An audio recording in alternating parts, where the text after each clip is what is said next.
a nuestro público, a quienes nos acompañan aquí en la sala y quienes también nos acompañan en la transmisión, y por supuesto también una bienvenida muy especial a nuestro panel, a Pablo, a Yolice, a Juan Carlos y a Isabel por estar el día de hoy acompañándonos. Es para nosotros un gusto tener aquí en la UNAM, en este espacio académico, la presentación de este estudio. Sin lugar a dudas, creemos que es un referente que nos permite obtener información muy relevante sobre el desplazamiento interno, la migración y el retorno en un lugar que también pues se ha complejizado en los últimos años, ¿no? Yo no voy a monopolizar mucho el micrófono, así que les voy a dar la palabra a nuestros panelistas. Decirles que como hemos pensado, bueno, como hemos organizado inicialmente la mesa, es que el equipo de OIM, quienes crearon y son autores de este estudio, nos van a compartir pues la metodología y los principales hallazgos, y posteriormente tendremos unos comentarios que nutrirán a este estudio por parte de Juan Carlos Narváez e Isabel Gil. Entonces, voy a permitirme leer unas semblanzas muy breves de nuestros panelistas y les voy a ir dando la palabra. Nos acompaña Pablo Cavada Rodríguez. Él estudió las licenciaturas de Economía y Ciencia Política en el Estudio Tecnológico Autónomo de México, el ITAM, y tiene una maestría en Antropología Cultural y Sociología del Desarrollo, con especialidad en Sociología de las Políticas en la práctica por la Universidad de Leiden, en los Países Bajos. Ha trabajado como consultor de evaluación de proyectos de infraestructura, como asesor en el Senado de la República y en proyectos de prevención social de la violencia y la delincuencia en la Secretaría de Gobernación. Desde la sociedad civil trabajó en temas de seguridad pública y en la documentación del fenómeno de desplazamiento interno desde la COVID, ¿no?, comúnmente conocida. Actualmente trabaja en la Organización Internacional para las Migraciones, OIM, como asociado de protección para personas desplazadas internas en la Ciudad de México, y es punto focal de la misión en el tema. También nos acompaña Yolice Quero. Ella es licenciada en Derecho por la Universidad Católica Andrés Bello de Caracas, Venezuela, con estudios superiores en Derecho Internacional de los Derechos Humanos en la Universidad de Tor Vergata en Roma, Italia, y el Instituto Internacional de Derechos Humanos en Estrasburgo, Francia, y con maestría en Género y Políticas Públicas de la Universidad de Flaxo, Argentina. Tiene 20 años de experiencia en el trabajo humanitario en diferentes regiones del mundo. Se ha concentrado en poblaciones que se encuentran bajo condiciones de movilidad por diversos motivos, sean estos como consecuencia de conflictos humanos o de catástrofes naturales. Ha colaborado con Flaxo Argentina desde 2012 hasta 2017 como entrenadora de estudiantes que están elaborando su tesis preliminar bajo el programa académico Posgrado de Género, Políticas Públicas para obtener su maestría, y actualmente trabaja en la Organización Internacional para las Migraciones, OIM, como oficial nacional de protección basada en la Ciudad de México, donde planifica, coordina e implementa actividades relacionadas a la protección de las personas migrantes en México. Pues bueno, Pablo y Yolice, bienvenidos, y les vamos a dar la palabra, y bueno, en un momento más presentaré a Juan Carlos e Isabel, quienes nos van a comentar. Muchas gracias. Muchas gracias, Marisol. Si no puedo regresar un par de diapositivas. Muchas gracias. Agradecerle a Marisol y al SUDIMER por la invitación a presentar este estudio, este informe que realizamos el año pasado. Lo presentamos por primera vez en el Encuentro Internacional de Movilidad Humana que organizó la Secretaría de Gobernación, con un foro distinto, más bien enfocado a comentarles los hallazgos a personas de gobierno. Lo hemos presentado en otros foros dentro del Sistema de Naciones Unidas y también con la CNDH y un poco de la información en la FES Acatlán. Así que a mí me parece una muy buena oportunidad de compartir, ¿no?, en un ámbito académico algunos de los hallazgos que encontramos en este informe. Contarles un poco de, bueno, y agradecerles a Juan y a Isabel por estar aquí y nutrir un poco la discusión de cuál es el contexto de la migración, ¿no?, de personas mexicanas en la frontera norte. Si puede ser la siguiente. El objetivo general del estudio surge un poco, ¿no?, porque nuestros colegas en terreno, ¿no? Y a quienes debemos, ¿no? La recolección de información, estaban detectando cada vez más la presencia de personas mexicanas llegando a albergues, ¿no? Esto nos llamó la atención y además empataba con lo que también estaban identificando organizaciones de la sociedad civil sobre flujos de personas mexicanas, específicamente desplazados internos, que estaban llegando a ciertos puntos, por ejemplo, ahí muy puntualmente hacia Tijuana, que incluso esto hizo que el gobierno de Michoacán hiciera un pequeño censo en albergues de Tijuana para identificar a personas michoacanas que se habían desplazado o habían migrado.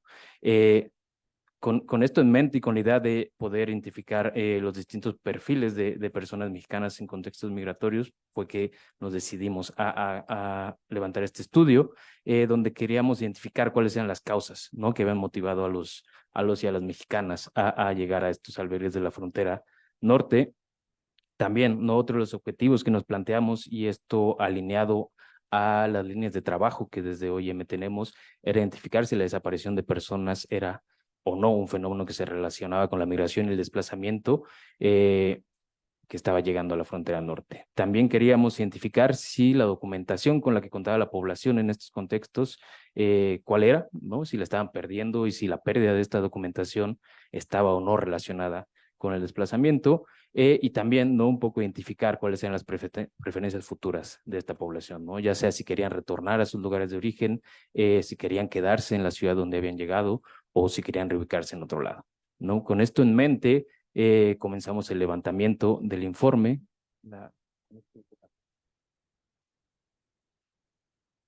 Ok. Donde identificamos 3 perfiles, o al menos clasificamos a las personas que encuestamos en 3 perfiles.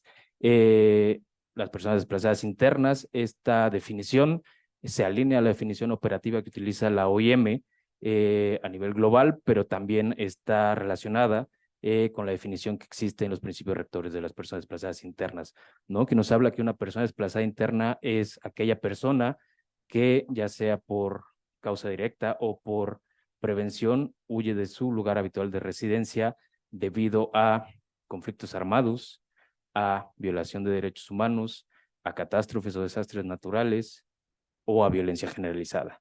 Esta definición la adaptamos un poco al contexto mexicano, tomando como referencia varios estudios, por ejemplo, los de la COMI, la Comisión Mexicana de Defensa y Promoción de los Derechos Humanos, pero también los estudios que tiene CONAPO sobre desplazamiento interno, e incluso algunas leyes que ya existen, por ejemplo, la propuesta de ley a nivel federal, ¿no? Que está en el Senado desde hace 2 años, 3 años ya, y de ahí tomamos algunas de las causales para poder identificar a las personas desplazadas internas. De ahí el siguiente perfil que utilizamos fue persona migrante.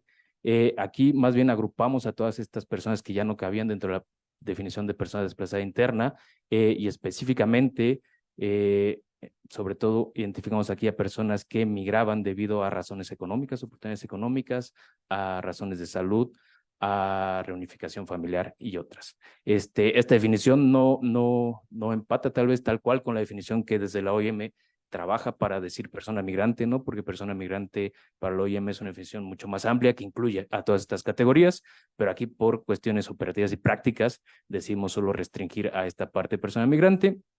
Y una persona retornada era toda aquella que llevaba al menos 1 año viviendo fuera de México y estaba, ¿no? Y había sido devuelta o había decidido, porque o algunas personas no lo dijeron así, retornar a México.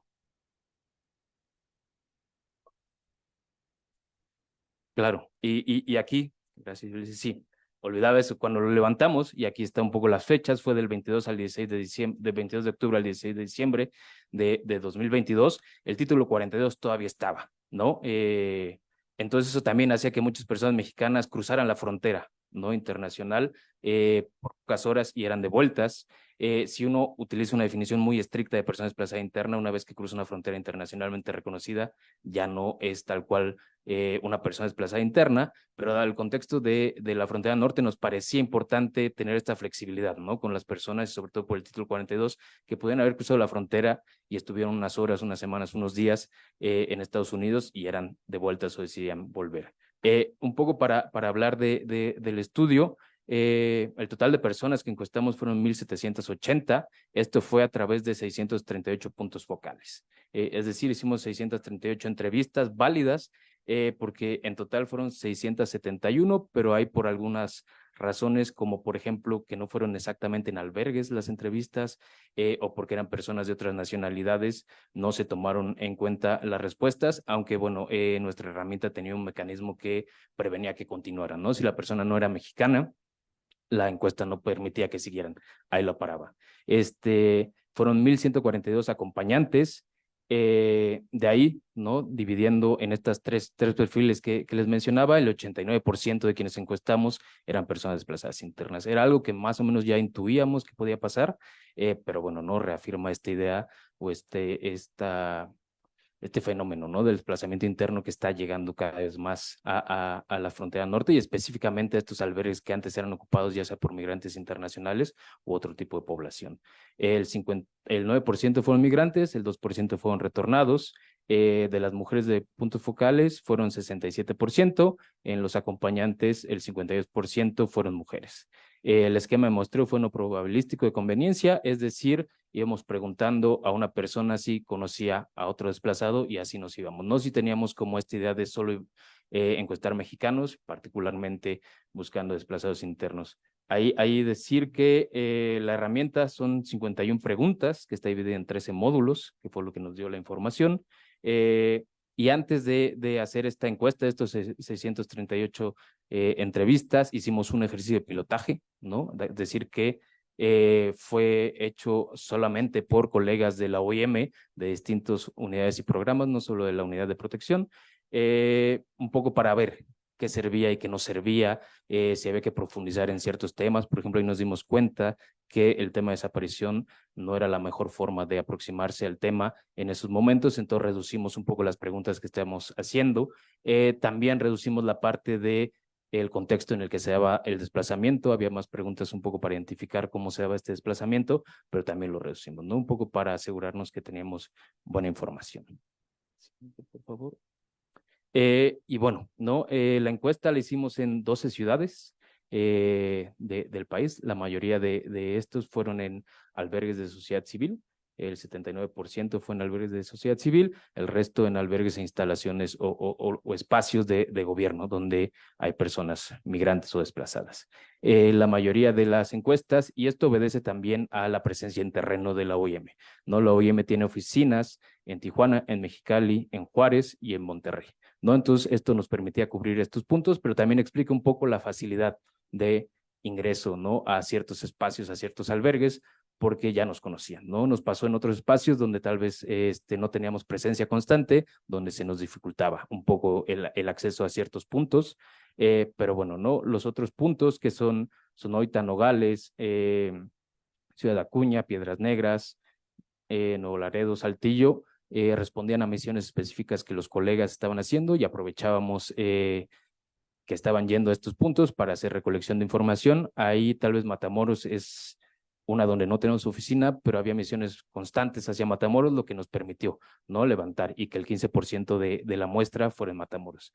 Pero básicamente se concentra sobre todo en Baja California, entre Tijuana y Mexicali, ¿no? Esta muestra y Juárez, ¿no? Con un 22%. Y aquí, pues sí, ser muy claros en los alcances y las limitaciones de este estudio. Como decía, la mayoría de encuestas válidas fueron en albergues de sociedad civil, el 21% fue en distintos espacios de gobierno. Esto también habla de que solo estamos hablando de cómo era la situación en ese momento, en esas fechas, en estos albergues, ¿no?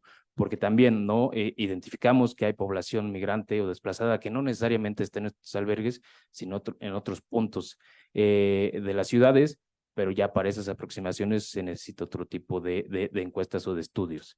Y pues bueno, no es una muestra estadísticamente representativa, por lo que nuestros hallazgos no se pueden generalizar, ¿no? Es decir, no podemos decir que el desplazamiento interno es así, ¿no? En toda la frontera norte, pero bueno, al menos por estas fechas nos da una idea de cómo estaba. Y esto tiene que ver con que en general no hay muchos datos, cada vez hay más, pero no hay muchos datos específicos sobre personas desplazadas internas en el país, ¿no? Hay aproximaciones que se pueden hacer con el censo de 2020 a través del ENVIPE, El ENADIT también permite hacer algunas aproximaciones. Están los esfuerzos desde sociedad civil para monitorear, pero son distintos movimientos que un poco al rato podemos hablar de cuáles son las diferencias entre los datos que, por ejemplo, presenta sociedad civil o el censo con los que hallamos acá. En cuanto a los datos sociodemográficos, ya los dije un poco, el 67% son mujeres. Ahí no estábamos hace poco platicando con el COLEF sobre un levantamiento similar que están haciendo, bueno, uno que hacen continuamente en Juárez y uno que están haciendo en Tijuana, y podría ser que fueron más mujeres porque había más mujeres en los momentos que levantamos la encuesta, ¿no? Podría ser una de las hipótesis que represente porque hay más mujeres, pero otra es también representando esta feminización de la migración, del desplazamiento, donde son más las mujeres que se están desplazando. En los acompañantes estaba más o menos a la par, 52 mujeres, 48% hombres, y donde ahí el 74% eran menores de edad. No ahí sí la mayoría de acompañantes eran menores de edad, la mayoría eran hijos o familiares directos de las personas. Y un poco también, ¿no? Quisimos aquí presentar la distribución, ¿no? De las edades de las personas encuestadas. La mayoría, como pueden ver, está entre los 20 y 34 años, ¿no? Ahí más o menos se concentra tanto para hombres como para mujeres. Aquí hombres es el color verde agua o esmeralda, no sé, se ve distinto luego en las pantallas, y el azul son los hombres. Siguiente, por favor. Y bueno, nada más como recordatorio, bueno, esto fue como se dividió o cómo se divide, cómo clasificamos los perfiles. La mayoría son desplazados internos, 89%, seguido por migrantes el 9% y retornados el 2%. Y ahora, ¿no? A mí me toca hablarles un poco sobre las personas desplazadas internas, sobre todo porque son la mayor parte de esta muestra. Los estados de origen que identificamos, los principales fueron Michoacán con el 37% y el 30% con Guerrero, seguido de Baja California, que fue curioso los movimientos que identificamos porque eran sobre todo intraestatales, es decir, iban de Tijuana a Mexicali. Fue el único punto donde, bueno, y en Chihuahua también encontramos algunos de ciudades de la sierra hacia Ciudad Juárez, pero en general todos los movimientos que identificamos fueron interestatales. Y bueno, Michoacán y Guerrero, en todos los datos que hay a nivel nacional, ¿no? Tanto del censo, del ENVIPE, y sobre todo, ¿no? De sociedad civil, identifican a Michoacán y a Guerrero como principales estados de origen de las personas desplazadas internas o principales estados donde ocurre el fenómeno, también seguido de Chiapas, por ejemplo, y de Oaxaca, ¿no? Entonces, más o menos va como en el mismo sentido que otros estudios y otros informes no identifican como estados de origen. En cuanto a los motivos, que esto es lo importante porque es la forma en que uno puede identificar o clasificar a las personas desplazadas internas, y aquí pues adaptamos, no son tal cual los que vienen en los principios rectores, porque bueno, son muy generales, ¿no? Hablando de violencia generalizada, pues sí hay que detallar un poco a qué nos referimos con esta violencia que puede ser sistemática, porque bueno, hablar de conflicto armado, esa es otra cosa que no funciona para México, no se tiene que declarar por parte del Estado que esto existe para que podamos hablar de un conflicto armado, como por ejemplo en Colombia, donde hay un conflicto armado no internacional, ¿no? Y donde hay, ¿no? Un sistema para atender a las víctimas, ¿no? De este conflicto, la mayoría desplazados internos. Aquí las dos principales, ¿no? El 38% cada una fue haber sido víctimas de agresiones contra ellos, ya sea a su persona, a su familia cercana o amigos cercanos, o la presencia de la delincuencia organizada, ¿no? Entonces aquí vemos como dos de las razones que se definen en los principios rectores, ya sea por temor a, ¿no? Que algo pudiera ocurrir, ¿no? Por esta presencia de la delincuencia organizada o por alguna agresión directa hacia ellos. Los otros dos motivos más mencionados fueron las extorsiones o cobro de derecho piso, el 12%, y la violencia basada en género, ¿no? El 8%. Esta es una causal que no está tal cual o es difícil de colocarla. La colocamos porque viene como una de las causas en la ley general que está en el Senado, y también, ¿no? Haciendo referencia a que en México, bueno, existe estas alertas de género en varios de los estados que identificamos, donde nos habla de una violencia sistemática en contra de perfiles, sobre todo mujeres. Entre los otros motivos que también mencionaron fueron enfrentamientos entre grupos armados, violencia intracomunal, ¿no? Esto quiere decir a enfrentamientos por y sobre todo en comunidades indígenas por límites territoriales, discriminación colectiva por motivos de raza, creencias religiosas o identidad sexual y, bueno, los conflictos territoriales, menos de 1%. Con los orígenes pudimos hacer como el desglose porque preguntamos el municipio. El principal municipio con un 11% de desplazados internos fue Ciudad Hidalgo, en Michoacán, con un 4% Tijuana, en Baja California, que eran estos movimientos que iban hacia Mexicali, Acapulco, en Guerrero, con un 4%, Coajinicuilapa, en Guerrero, con un 3%, y aquí Coajinicuilapa es interesante porque la mayoría eran afromexicanos. En Morelia, con un 3%, ¿no? En Michoacán. También, ¿no? Como les decía, la mayoría son desplazamientos interestatales, es decir, de un estado a otro, específicamente, por ejemplo, Michoacán hacia Tijuana, hacia Baja California, o hacia Ciudad Juárez, ¿no? O de Guerrero a Matamoros. En cuanto a los intraestatales, ¿no? Quienes no salieron de su estado de origen, que son el 4%, la mayoría, como les comentaba, era de Tijuana, Mexicali, que fue el 3%, pero hubo de Cajeme a Nogales en Sonora, el menos de 1%, de Guadalupe y Calvo, que es uno de los municipios donde más desplazamiento se ha documentado en Chihuahua, fue menos del 1%. Aquí, tomando los principales estados de origen y causas de desplazamiento, por ejemplo, podemos ver que en Baja California, que es el primero, la mayoría, el 55%, fue la presencia de la delincuencia organizada, ¿no? Es como la causal que más se representa en estos principales estados de origen. En Guerrero es el 41% y en Michoacán el 37%. Las agresiones en donde más se identificó fue en Michoacán con un 43%, seguido de Baja California con un 37%.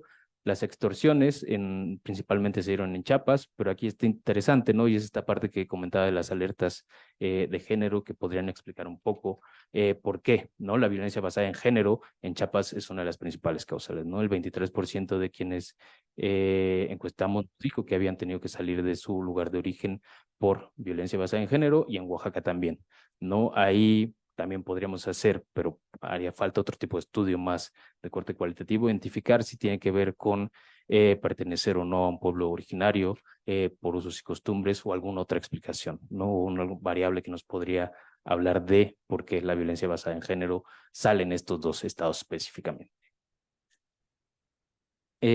Una de las preguntas que también hicimos, porque nos interesaba identificar a qué actor, ¿no? ¿Qué actor había causado, ocasionado el desplazamiento? La mayoría, ¿no? Un 44%, nos dijeron que los narcotraficantes, cuando la causal había sido el temor o la presencia de los grupos del crimen organizado, y un 38% dijo que eran agresiones directas ocasionadas por narcotraficantes o grupos del crimen organizado. Para grupos armados, ¿no? Para quienes nos dijeron que el actor que había ocasionado el desplazamiento era grupos armados, un 42% dijo que era por el temor a la presencia de estos grupos armados, y un 38% debido a estas agresiones directas. También, ¿no? Estaban las pandillas, que aquí nos queríamos referir a grupos más pequeños, ¿no? Que no tenían tal vez este alcance más regional e incluso nacional. El 42% fue por agresiones directas por las pandillas, ¿no? Y en cuanto a la pareja, porque hubo personas que dijeron la pareja, aquí la mayoría fueron mujeres, el 70% dijo que eran debido a violencia basada en género, ¿no? Cuando el agresor o quien lo había ocasionado era la pareja. Pero también preguntamos sobre qué autoridades pudieron haber estado involucradas o no haber generado el desplazamiento. Cuando nos dijeron que eran las autoridades comunitarias, el 71%, la mayoría nos dijo que había sido una agresión, ¿no? Lo que había motivado su vida, una agresión por parte de las autoridades tradicionales o comunitarias. En cuanto a las autoridades municipales, la mayoría dijo que fue porque había, ¿no? Delincuencia, además, ¿no? Era como ahí un poco la relación, ¿no? Entre las autoridades municipales y los grupos delincuenciales. Cuando dijeron autoridades estatales, fueron agresiones, el 45% mencionó que eran agresiones por parte de autoridades estatales, y cuando dijeron autoridades federales, también, ¿no? Nos hablaron de agresiones directas en su contra por parte de estas autoridades. Y aquí un poco para cerrar con los otros perfiles que están explicados y con más datos en el reporte. En cuanto a las personas migrantes, que son este 9%, la mayoría nos dijo, el 64%, oportunidades económicas, un 4% nos habló de atención médica, el 14% de reunificación familiar, un 9% prefirió no decirnos exactamente por qué estaba migrando, y un otro 9% nos mencionó otras razones que no caben como tal cual en estas otras categorías. Y en cuanto a las personas retornadas, que es como la parte más pequeña de la muestra, el 2%, el 13% nos dijo que habían sido retornadas o habían decidido regresar a México por reunificación familiar, el 6% porque querían regresar a su comunidad de origen, y la mayoría, el 81%, porque fueron devueltas por autoridades migratorias de Estados Unidos. Yo aquí le cedo la palabra a Yolice.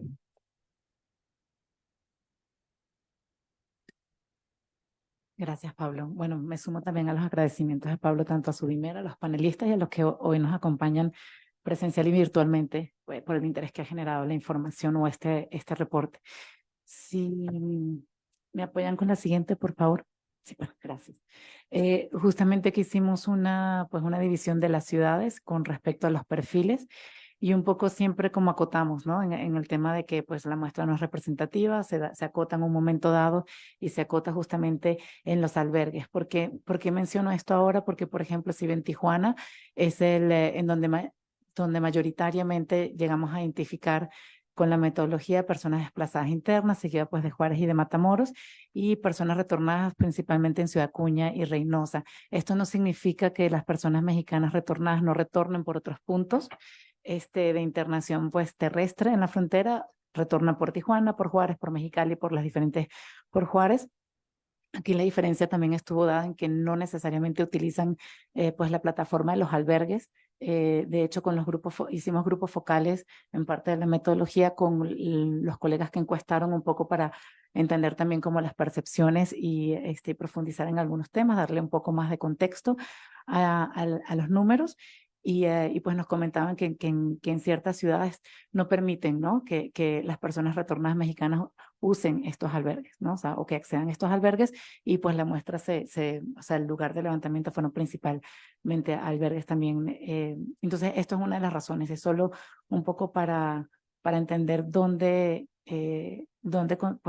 conseguimos, o sea, dónde llegamos a identificar más personas migrantes, pues fue Monterrey, Nogales y Nuevo Laredo. Y esto es justamente en uso de esta red de albergues que inicialmente o hasta hace poco, digamos 2 o 3 años, era utilizada principalmente, únicamente por personas migrantes extranjeras, y algunos de los albergues no solamente eran de sociedad civil, sino también de autoridades federales, como el CIM, o sea, las casas del migrante en Tijuana y en Ciudad Juárez, o albergues municipales, ¿no? O estatales. Entonces, que fueron albergues creados justamente ya sea bajo la política en su momento de MPP o políticas para dar respuesta a personas migrantes extranjeras, y por eso nos llamó tanto con la atención este cambio en las dinámicas y este cambio reciente de que ahora son espacios pues utilizados, ¿no? Pues también los servicios por personas mexicanas en contexto de migración. La próxima, por favor. Ya. Aquí hicimos, en aquellos que, pues, que accedan y quieran ver el reporte, van a ver que es una constante. Intentamos hacer estas comparaciones entre las 3 categorías y un poco para entender las diferencias o cómo se componen cada una de ellas, ¿no? Y vemos, por ejemplo, pues la primera en términos pues, de sexo o género, pues que hay una diferencia importante en las personas desplazadas internas. La mayoría fueron mujeres, el 70%. En el caso de la población migrante fue un poco más, fue la única que fue relativamente más equitativa, un 46% mujeres, 54% hombres, y en el caso de los retornados fueron 100% hombres, ¿no? Y esto también es interesante ver cómo la composición, cuando vean el reporte, el tema de las personas con acompañantes, por ejemplo, principalmente fueron desplazados internos y personas migrantes, y las personas retornadas pues estaban solas, ¿no? No tenían. Entonces sí hay muchas diferencias que pues queríamos como identificar, y también que nos consideramos pues importantes pues para brindar información a los diferentes actores, ¿no? Que acompañan y prestan servicios a esta población. En el caso de los desplazados internos y tanto inmigrantes, la población femenina principalmente entra entre el grupo etario de 25, perdón, a 44 años. Pues vemos que en el caso de los hombres también es el porcentaje, digamos, de 25, perdón, a 44 años es mayoritario. Y si vemos el caso de los retornados, pues principalmente van a ser, la gran mayoría va a estar entre 18, o sea, el grupo 18, 24 y 25 y 44 años. Un poco lo que comentaba Pablo también en el tema de desplazamiento, digamos, principalmente provenían de Michoacán, Guerrero, Chiapas, Baja California y Oaxaca. En el caso de las personas migrantes, el lugar de origen también coincidían con Guerrero, Michoacán, Baja California, después venía Chiapas, Jalisco y Veracruz. Y en el caso de las personas retornadas, principalmente venían de Texas, pero también se identificaron de Arizona, California, Mississippi y Tennessee. Aquí algo que queríamos también, o que quisiera como destacar en el contexto, era que nos llamó mucho la atención que en la categoría de migrantes el 89% no había cruzado todavía la frontera. Esto considerándolo, otra vez retomemos a finales del 2022, donde la política de título 42 da por, que pues se originó por un tema de salud pública y por un tema de pandemia. Habían lo que llaman como pues retornos expeditos, ¿no? O sea, era como la expulsión era muy fácil, se dieron como dinámicas. En un momento se llegó a hablar de como una puerta revolvente, porque ¿qué implicaba eso? Pues no generaba yo un expediente, un antecedente en Estados Unidos y tampoco pasaba por detención. En el caso de la población mexicana era muy rápido. Entonces, en un momento se consideró que hasta cierto punto, ¿no? Y lo pongo como entre comillas, podía ser un incentivo de generar más intentos, ¿no? De cruce. Entonces sí nos llamó la atención que dentro de la categoría de personas migrantes, pues un 89% todavía no habían cruzado esa frontera. Solo un 11% sí lo había hecho y había regresado de manera, pues, habían sido retornados, mejor dicho, de manera como expedita. Y en el caso de los retornados, también hacer como el hincapié de que si bien el 81%, la mayoría fue un retorno, digamos, forzado, mediante un proceso de deportación por las autoridades estadounidenses, pues no olvidar que un 19% fue en un marco voluntario, ¿no? Buscando ya sea la reunificación familiar o el retorno a esta comunidad de origen. La próxima, perfecto. En términos de ocupación también vamos a ver pues diferencias, y estos no van solamente por el tema de movilidad, sino por ya esta composición, las características sociodemográficas, ¿no? En la población. En el grupo de desplazamiento, recordemos pues que la mayoría eran mujeres. En la primera categoría de actividad económica antes del desplazamiento está vinculado con comercio o menudeo. También se identificó como segunda categoría más importante el trabajo en el hogar, o pues sí, trabajadores en el hogar. Y en el tercero, agricultura, ganadería. Y esto pues si lo comparamos con las personas retornadas, que comparaciones un poco injustas en términos de que las proporciones, ¿no? No eran equitativas, pero las retornadas fueron 100% hombres. Entonces vemos que en estos roles de género, pues la mayoría se dedicaba antes del retorno a construcción, al área de mecánica, ¿no? En tercer lugar entra el comercio y la venta o el menudeo, y por último la maquila. En el caso de migrantes, que era un poco más equitativo, la muestra entre hombres y mujeres, siempre está de primer lugar comercio, y ya en segundo lugar la ganadería, agricultura y pesca, y también entra pues construcción y el área de hotelería. Vemos también un impacto pues importante y esperado, pero sí nos llamó muchísimo la atención. O sea, fue como muy evidente pues el impacto en el tema de desempleo, ¿no? Una vez se dio el movimiento, y por ejemplo vemos que antes del movimiento de las personas, pues en el caso de los desplazados, solo el 10% estaba en condición de desempleado. Después del desplazamiento, el 90%, o sea, justo completamente la inversa. Y pues bueno, vemos también que en el caso, pues, es una constante, ¿no? Que se repite tanto para los migrantes como para los retornados. Otro de los impactos que consideramos que también fueron como importantes fue en términos educativos, pero aquí ya más que todo para los acompañantes, o sea, para las primeras dos categorías de personas pues desplazadas y personas migrantes que venían en grupos familiares. O sea, también sentimos que fue como muy importante pues el no acceso a temas educativos, y ya lo veremos también más adelante cómo se relaciona esto, se vincula con la documentación.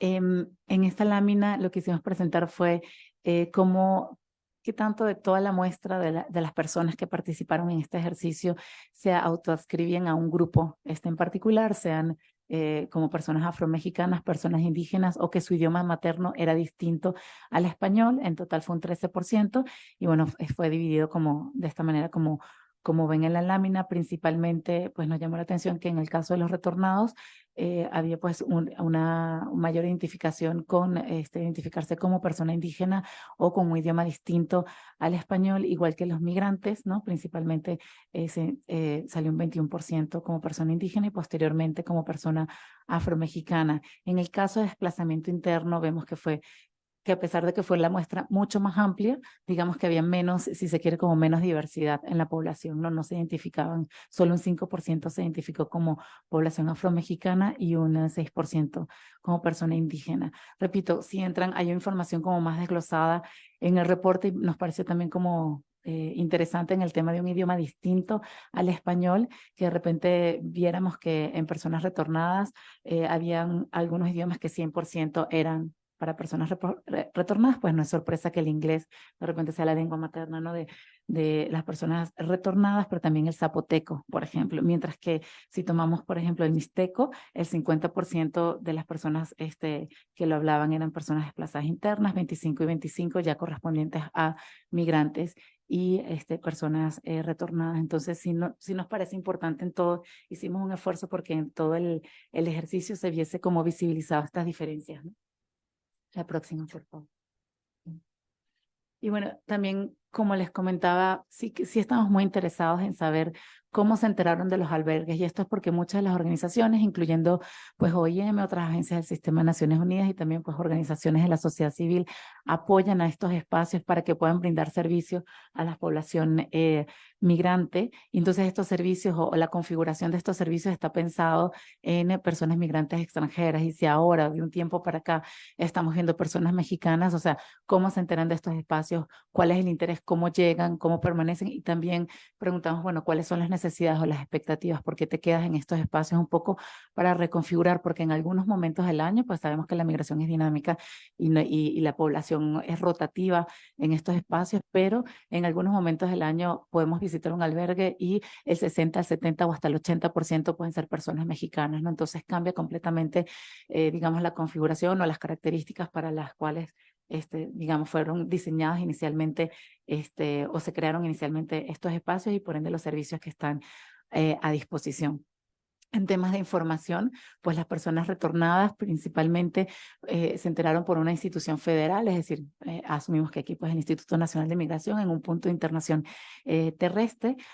Ya en el caso de las personas desplazadas, fueron más de boca a boca, y también en el caso de las personas desplazadas y las personas migrantes, en un menor medida, pues hablaban de haber obtenido la información por redes sociales, algo que fue muy distinto, pues, de la experiencia de las personas retornadas. Algunas personas migrantes también indicaron que fueron informadas por una institución federal o una autoridad federal. Siguiente, por favor.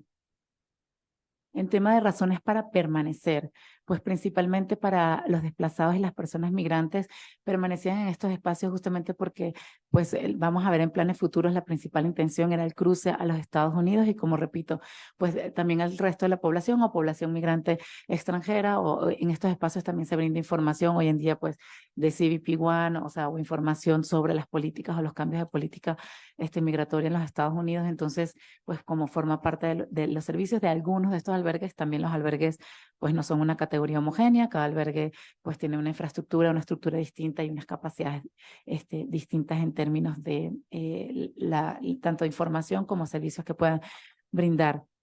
En el caso de los retornados, pues sí llamaba la atención que principalmente era para evitar una situación de calle, ¿no? O sea, por eso es que llegaban finalmente al albergue. La seguridad sí fue la segunda razón de los diferentes perfiles, o sea, se sentían como más seguros en estos espacios, fue una de las razones, ¿no? Y pues el menor de los casos fue el tema de reunirse o con amigos o conocidos, como tener estas redes de apoyo ya familiares. En el tema de los planes futuros, aquí sí, o sea, si bien como que nos brinca la vista por las gráficas, ¿no? Que la mayoría indicó en el momento de la encuesta, cruzar a los Estados Unidos, también tener como en contexto varias cosas. Estas son intenciones, las intenciones van variando, ¿no? En el tiempo.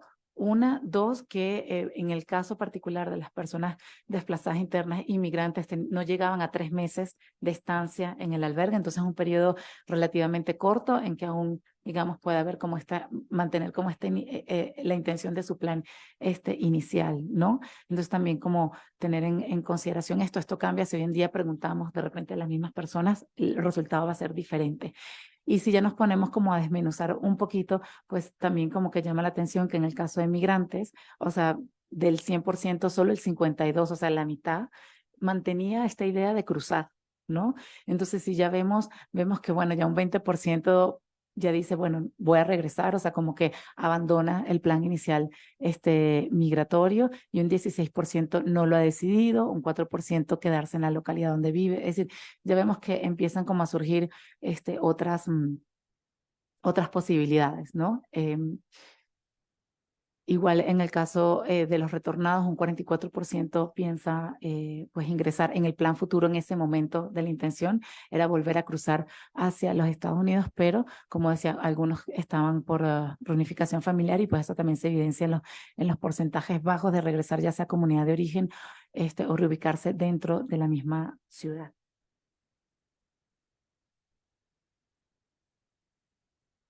Entre las razones para cruzar a los Estados Unidos, y aquí vemos pues la complejidad en temas migratorios y la multicausalidad, ¿no? En el momento de la toma de decisiones, porque una cosa es el por qué muevo, el por qué salgo, o sea, como que la causal que genera mi movimiento inicial, pero después es las causales que generan el decidir ir a un lugar en particular, ¿no? Entonces, en el tema de desplazados, de las personas desplazadas internas, pues sí, la primera era un tema de seguridad, el 66%, pero también mencionó un segundo grupo, oportunidades laborales, y un tercer grupo, en un 13%, redes de apoyo, o sea, que contaban con redes de apoyo en Estados Unidos. Para las personas migrantes, pues lo primero, por su motivación también al salir, o sea, en este sentido, pues digamos que los resultados fueron coherentes, las oportunidades laborales. En un segundo momento, y pensando como migrantes, que siempre está un tema de seguridad también, y ya en un tercer lugar, pues redes de apoyo, ¿no? En el caso de los retornados, pues las oportunidades laborales, las redes de apoyo también tienen más redes de apoyo en Estados Unidos, y otros que ya conocían la ciudad, ¿no? Que también fue una de las razones que adujeron, ¿no? Como las principales razones para cruzar hacia los Estados Unidos. Pero, por ejemplo, en una de las muestras, o sea, una de las razones que también les estaba compartiendo Pablo, de personas migrantes y de las causales, había un porcentaje muy bajito, por ejemplo, en temas de salud, ¿no? Pero si vemos, y cuando en el reporte pues se desglosa, vamos a ver que solamente las mujeres fueron las que indicaron o sea, mujeres migrantes indicaron eso como una causal para migrar. Esto pues también está vinculado pues a sus roles de cuidado, ¿no? Pero no vimos dentro de toda la muestra, independientemente que fueran dentro del grupo de personas migrantes, independientemente que fueran hombres o mujeres, los hombres nunca adujeron esta causa, ¿no? De migración, el tema de salud, mientras que las mujeres sí. Entonces, bueno, como para sopesar un poquito todas estas razones y lo que hace un poco más complejo el trabajo y el desarrollar políticas, ¿no? O sea, para los diferentes perfiles. Entre las principales necesidades, esto es lo que las personas, pues, nos indicaron, y aquí vamos a ver, no sé si se acuerdan de esta lámina del impacto que tuvo el tema del desempleo, y por ende al estar el desempleo pues te implica pues no un acceso a recursos para cubrir necesidades básicas. Sin embargo, la primera necesidad señalada por cada uno de estos grupos no fue necesidades básicas, ¿no? O sea, por ejemplo, en el caso de las personas desplazadas internas estaba vinculado a trámites, o sea, orientación jurídica para cruzar hacia los Estados Unidos, y ya a un segundo, como un segundo nivel de relevancia e importancia para ellos, pues entraba el tema de alimentación, alojamiento, seguridad de empleo. Para las personas migrantes, lo primero era el tema, la búsqueda de oportunidades económicas. Y aquí vamos a ver, sea de búsqueda de oportunidades económicas y en México, o sea, no era búsqueda de oportunidades económicas una vez que hayan cruzado. Y bueno, después, como decía, ya en un segundo plano, pues necesidades desde el punto de vista pues que se generan por limitantes económicas para poder cubrir necesidades básicas como alimentación, alojamiento y asistencia en salud. En el caso de las personas retornadas, esto sí fue como un poco diferente. La primera fue el tema de renovación, o sea, o reposición de documentos, ¿no? Y esto, pues para nadie es un secreto, pues cómo batallan las personas retornadas para ya sea obtención nuevamente de la CURP o de la partida de nacimiento, un pasaporte que les permite el ejercicio de derechos en México, y en ocasiones vemos que hasta puede ser más difícil, ¿no? Hasta si tuvieron hijos en Estados Unidos que obtengan esta doble nacionalidad en México, puede ser hasta más difícil obtener la CURP que una persona migrante extranjera que tiene una tarjeta de visitante por razones humanitarias de manera automática tiene una CURP. Puede obtener una CURP, o sea, pero sí hay esta dificultad para las personas retornadas, y lo indicaron, ellas mismas lo indicaron como primera necesidad, y ya después en un segundo plano, que no deja de ser importante, pues las necesidades del punto de vista de cubrir necesidades básicas como alojamiento, seguridad. Y aquí esta salió, que no salió en ninguna otra, fue la comunicación con familiares. No sé si se recuerdan, pues este era el único grupo que viajaba solo en comparación con los otros dos grupos. En tema de perfiles vulnerables, aquí pues también hacer la acotación que pues nos referimos a pues situaciones de vulnerabilidad, ¿no? Ya sean intrínsecas a la persona o individuales, perdón, o también sociales, que hacen que aumente un riesgo o los factores de riesgo a pues a enfrentar, ¿no? Situaciones de abuso, de explotación, de violencia, o a limitar el posible ejercicio de sus derechos, ¿no? Entonces, pues bueno, de la categoría que digamos que más salió en las tres, como ya no es sorpresa, fue el tema de desempleo, y ya después empezamos a ver diferentes categorías, diferentes perfiles, perdón, según la categoría que están. El tema de niños y adolescentes, pues principalmente estos van a estar en el perfil de desplazados y en el perfil migratorio. Igual mujeres que viajan solas o sea, responsables o cuidadoras únicas del hogar de niños, niñas, adolescentes, pues representaban un 42% en personas desplazadas internas y un 18% en migrantes. En el grupo de personas retornadas, pues es interesante ver que es la proporción más alta, habíamos dicho un 25% de personas que se identifican como personas indígenas, ¿no? En diferencia a los otros perfiles. Y esto genera, como decía, la necesidad de tener un enfoque pues diferencial justamente en el trato. Igual las atenciones que se pueden brindar en el acompañamiento. La siguiente, por favor. Y bueno, y aquí hacer un poco el vínculo, hicimos, como mencionó Pablo al inicio, quisimos hacer como el vínculo del estudio, tanto en el tema de desapariciones como en el tema de identidad legal. En el tema de desapariciones, pues en total, el 21% de las personas encuestadas indicó tener un familiar desaparecido, ¿no? Un 1% no quiso responder a esta pregunta. De este 21%, si vemos, la mitad no quiso reportar, o sea, no activó, digamos, el Sistema Nacional de Búsqueda, no hizo reporte de su familiar desaparecido. La otra mitad sí, y vamos a ver cómo las diferentes principalmente acudieron a Fiscalía para poder activar el mecanismo, pero digamos también acudieron en primer lugar a Fiscalía un 54%, un 36% a Policía Municipal o Estatal, un 12% a Ministerio Público Federal, en este caso 4% a la CNDH, y un 4% de la Comisión Nacional de Búsqueda y un 1% de las comisiones locales de búsqueda. Y esto nos llamó la atención, que solo un 1%, y se equipara también, el 1% fue a las comisiones locales de búsqueda y a las Fuerzas Armadas, ¿no? O sea, pues nos llamó la atención como estos mecanismos para pues activar al Sistema Nacional de Búsqueda. También, o sea, si tomamos en cuenta todas las personas que indicaron tener un familiar desaparecido, pues la mayoría, el 97% se encontraba en las personas desplazadas internas, y de lo cual la mayoría que fueron mujeres, ¿no? O sea, las que reportaron tener un familiar. Y pues esto tampoco pues cae de sorpresa si vemos el contexto nacional con las buscadoras, ¿no? Y todo lo que los colectivos o este movimiento está principalmente liderado por mujeres. Y aquí un poco en reflexión con Pablo, así, reflexiones extemporáneas, después del estudio en el tema de desaparición, sí nos llamó la atención el tema de que esto es antes del desplazamiento o antes del movimiento migratorio, que hay como un alto índice, hubo un riesgo, un 21% con personas desaparecidas, pero después están entrando una categoría de migrante, digámoslo en el sentido más amplio, en donde también hay un factor de riesgo de desaparición. ¿no?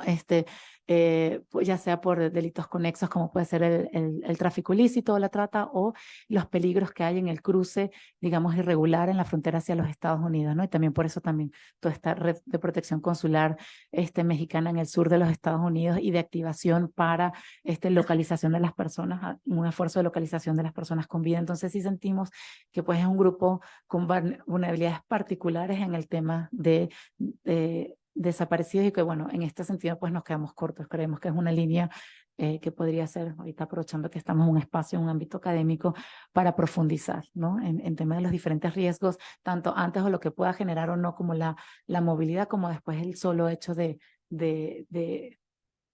cruzar hacia los Estados, no de cruzar o de asumir una empresa, un proyecto migratorio en el contexto tanto mexicano o en el contexto de frontera Estados Unidos-México, ¿no? Y los riesgos que hay al respecto.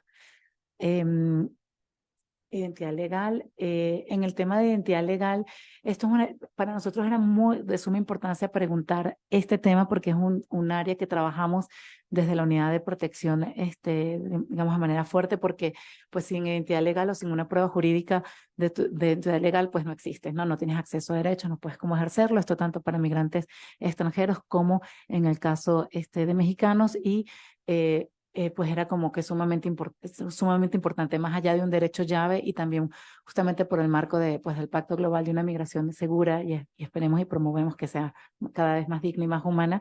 Sin documentación y sin tener una identidad legal no es posible una migración regular. En este caso nos llamó muchísimo la atención. Nosotros, o sea, yo en particular esperaba otros resultados. Paula se ríe porque yo en particular esperaba otros hallazgos, por eso uno nunca puede asumir, ¿verdad? Pero por eso después era como interpretar por qué salió esto. O sea, la mayoría, como verán, sobre todo de personas desplazadas, contaban con INE vigente, así como las personas migrantes, y con el acta de nacimiento, un 92% nos pareció altísimo, ¿no? A mí me pareció altísimo. Yo pensaba que este porcentaje iba a ser menor. Y parte sobre todo aquí ya tomando en cuenta solamente personas desplazadas y personas migrantes, intentando como entender estos resultados. Una era como que, bueno, eran personas que tenían al momento, o sea, como que sabían que querían cruzar hacia los Estados Unidos, ¿no? Como independientemente de la causa que haya originado, digamos, el desplazamiento, la migración, tenían este plan de cruzar hacia los Estados Unidos, uno. Y dos, también, pues viendo de los lugares en donde de estas personas, pues son originarias y en el estudio se hace como una comparación con el catálogo único de claves de áreas geoestadísticas estatales, municipales y localidades del INEGI, vemos que el 92% de las personas desplazadas huyeron de una localidad urbana. Entonces, esto también pues facilita el acceso a este derecho fundamental, ¿no? Que es el tema de la identidad legal, porque no es, esta información, por eso siempre lo acotamos a la muestra, no es lo que estamos encontrando en otras poblaciones desplazadas, ¿no? Ya sea intermunicipal o sea, que digamos en comunidades pequeñas o comunidades rurales que de repente van o a la cabecera del municipio o a la cabecera del estado. O si son también, pues, por ejemplo, de origen indígena, ¿no? O sea, nos conseguimos que de repente ni siquiera los padres tienen acceso a documentación o los hijos no las tienen. Entonces, sí vemos que esto es muy característico de esta muestra, y bueno, era como un esfuerzo para también poder explicar estos resultados, ¿no? Y esto era con respecto a los puntos focales. Si vemos después, la próxima, por favor, si vemos el tema de los documentos perdidos en caso de acompañantes, ¿no? A puntos focales. Sí.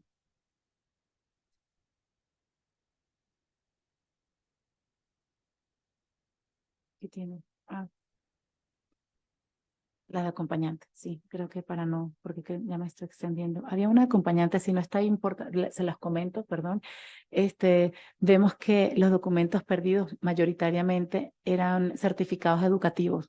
Por eso les hacía como referencia también al inicio que el impacto, si bien hay un impacto en el tema laboral, hay un impacto importante en la niñez, en el tema educativo, porque pues se corta su educación mientras digamos, no solamente se define si cruzan o no cruzan, sino en caso de que finalmente decidan o no cruzar, era el tema de, pues bueno, ahora como eso también lo hemos visto en otros movimientos de personas desplazadas a lo interno del país, o sea, que no se dirigen a la frontera norte, lo que batallan para poder inscribir a sus hijos, para que pues retomen, digamos, el ciclo el ciclo escolar. Y otra que se me había olvidado comentarles, que era también estos puntos focales, cuando hicimos las preguntas con los grupos focales con los encuestadores, sí salían inquietudes por parte de, por eso iban preparados para cruzar o sea, o lo mejor preparados entre comillas posibles, la cantidad de partidas de nacimiento, porque el tema de acreditación de vínculo familiar, y si nos preguntaban, es que tengo que validar, tengo que legalizar, o sea, ¿cómo hago para que este documento, o sea, si cruzo, si logro cruzar,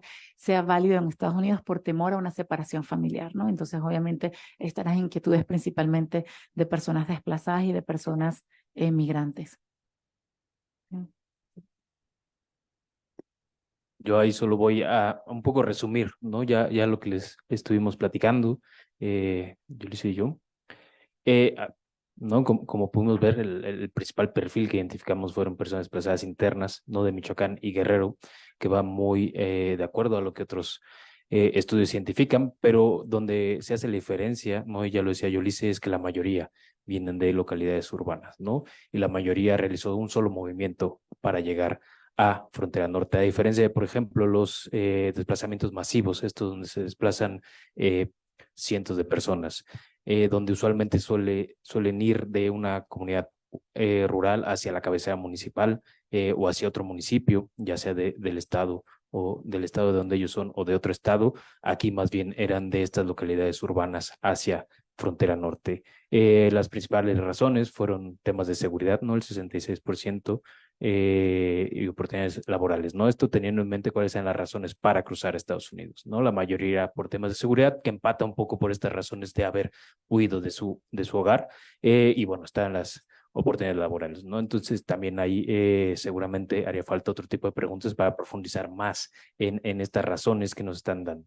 Y lo interesante también es estas redes de apoyo que ya existen en Estados Unidos, ¿no? Por estas redes migrantes y tiene relación, ¿no? Con Michoacán siendo un estado migrante históricamente, que haya estas redes de apoyo, por ejemplo, en Tijuana y hacia California para poder migrar. Siguiente, por favor. En cuanto, bueno, ¿no? Como ya vimos, los principales actores fueron narcotraficantes, grupos armados y bueno, lo que nos llamó la atención eran las autoridades municipales, ¿no? Que es algo que no se reporta tan seguido, pero bueno, aquí fue lo que nos mencionaron las personas desplazadas que encuestamos.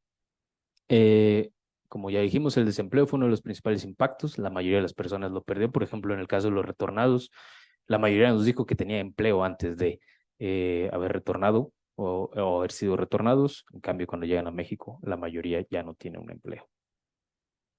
En cuanto a la desaparición, bueno, creo que ya ahí más bien Yolice lo explico muy bien, así que me saltaría esta parte, igual la de la documentación. Y nada más para cerrar, la parte de las mujeres, hay una pequeña sección sobre mujeres porque nos interesaba, ¿no? Resaltar esta parte, porque fueron en su mayoría mujeres a quienes encuestamos.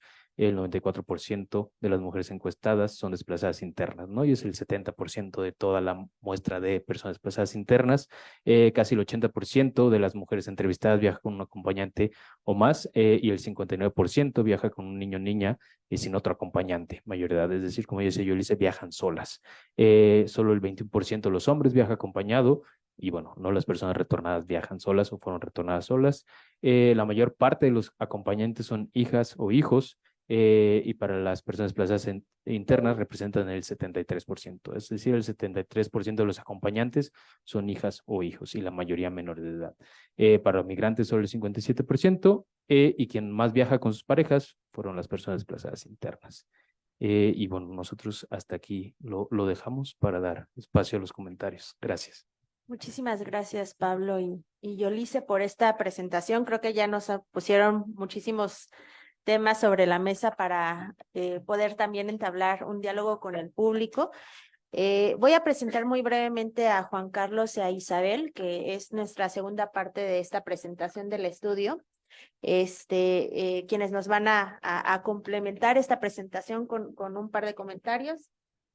Juan Carlos es doctor en Humanidades por la Universidad de Leiden, Países Bajos. Desde hace más de 15 años colabora y trabaja con agencias gubernamentales, internacionales, académicas y de la sociedad civil, realizando investigación de frontera y aplicada alrededor de las movilidades y migraciones internacionales. así como de los repertorios sociales, políticos y culturales que emergen de ellas. En los últimos años, uno de sus focos de investigación tiene que ver con las políticas migratorias en México y la región norte y Centroamérica, y su correlato en la vida y cultura migratoria. Desde 2015 dirige Imalab Social, ha acompañado proyectos para el sector público y privado como consultor de la OIM, la UNFPA, la OIT, el PNUD, el ACNUR, la UNICEF, GIZ, entre otros. Entre 2019 y 2021 realizó una estancia como investigador postdoctoral adscrito al Instituto de Investigaciones Jurídicas, en donde diseñó y coordinó el taller de monitoreo de política migratoria. Es miembro del SUDIMER y del Seminario de Juventud de la UNAM y del Sistema Nacional de Investigadores de CONACYT. Actualmente es profesor de posgrado de Ciencias Políticas y Sociales de la UNAM y del doctorado del Derecho del Instituto de Investigaciones Jurídicas. Isabel Gil Everard es doctora en Sociología, maestra en Humanidades y Pensamiento Social por New York University y licenciada en Ciencias Políticas por el Instituto Tecnológico Autónomo de México. Desde 2022 es candidata al Investigadora Nacional SNI. De 2020 a 2022 fue investigadora postdoctoral en el Seminario Migración, Desigualdad y Políticas Públicas, el MICDEP del Colegio de México. Actualmente es profesora de asignatura de la Universidad Iberoamericana, Ciudad de México. La investigación de la doctora Isabel Gil está enfocada en las intersecciones entre movilidad, sociología del tiempo, género, desigualdades y políticas públicas. Sus últimos proyectos de investigación brindan evidencia empírica clara de que las políticas migratorias restrictivas han contribuido a perpetuar y exacerbar las desigualdades existentes entre personas en situación de movilidad en el país. Y bueno, la verdad es que siempre nos quedamos muy cortas cuando leemos las semblanzas de nuestros panelistas. Bienvenida, bienvenido. Y te voy a dar la palabra a Juan Carlos. Tienes alrededor de unos 15 minutitos y después se la vamos a dar a Isabel.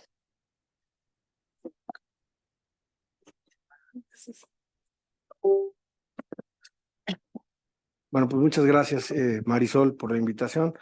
Gracias también a OIM, gracias Pablo, gracias Yolice, gracias Isabel. A Pablo creo que ya te había conocido hace un año, estábamos en Gobernación presentando, creo. De política, ¿no? Migratoria. Exacto, en un grupo de trabajo hablando sobre desplazamiento forzado interno en México.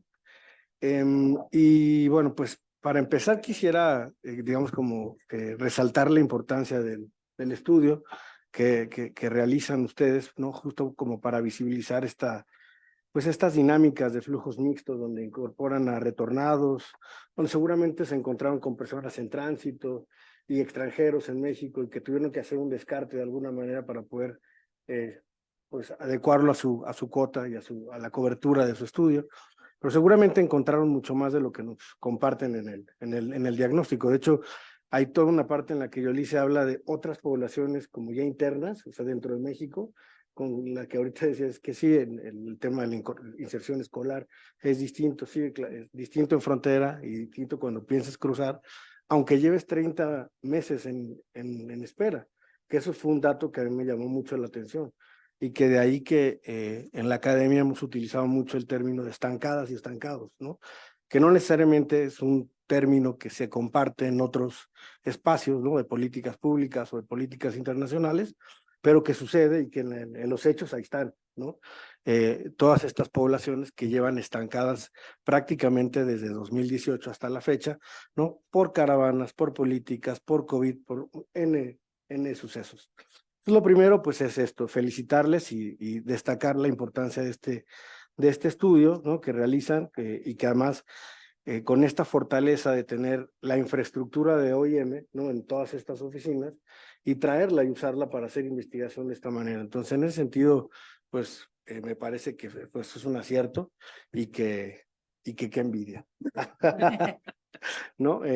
Porque muchos quisiéramos tener esa cobertura, pero finalmente es muy difícil hacer trabajos de investigación con este tipo de coberturas, ¿no? Uno, porque es muy cara y porque requiere muchas personas, y necesitas personas que estén además muy involucradas en el tema, justo para poder hacer algo que me parece que ustedes también al rato nos cuentan cómo lo hicieron, que es como descarte de la selección, o cómo hicieron al final, cómo dialogaron para la identificación de las personas desplazadas internas versus los migrantes internos, ¿no? O sea, ¿cómo fue ese como recategorización?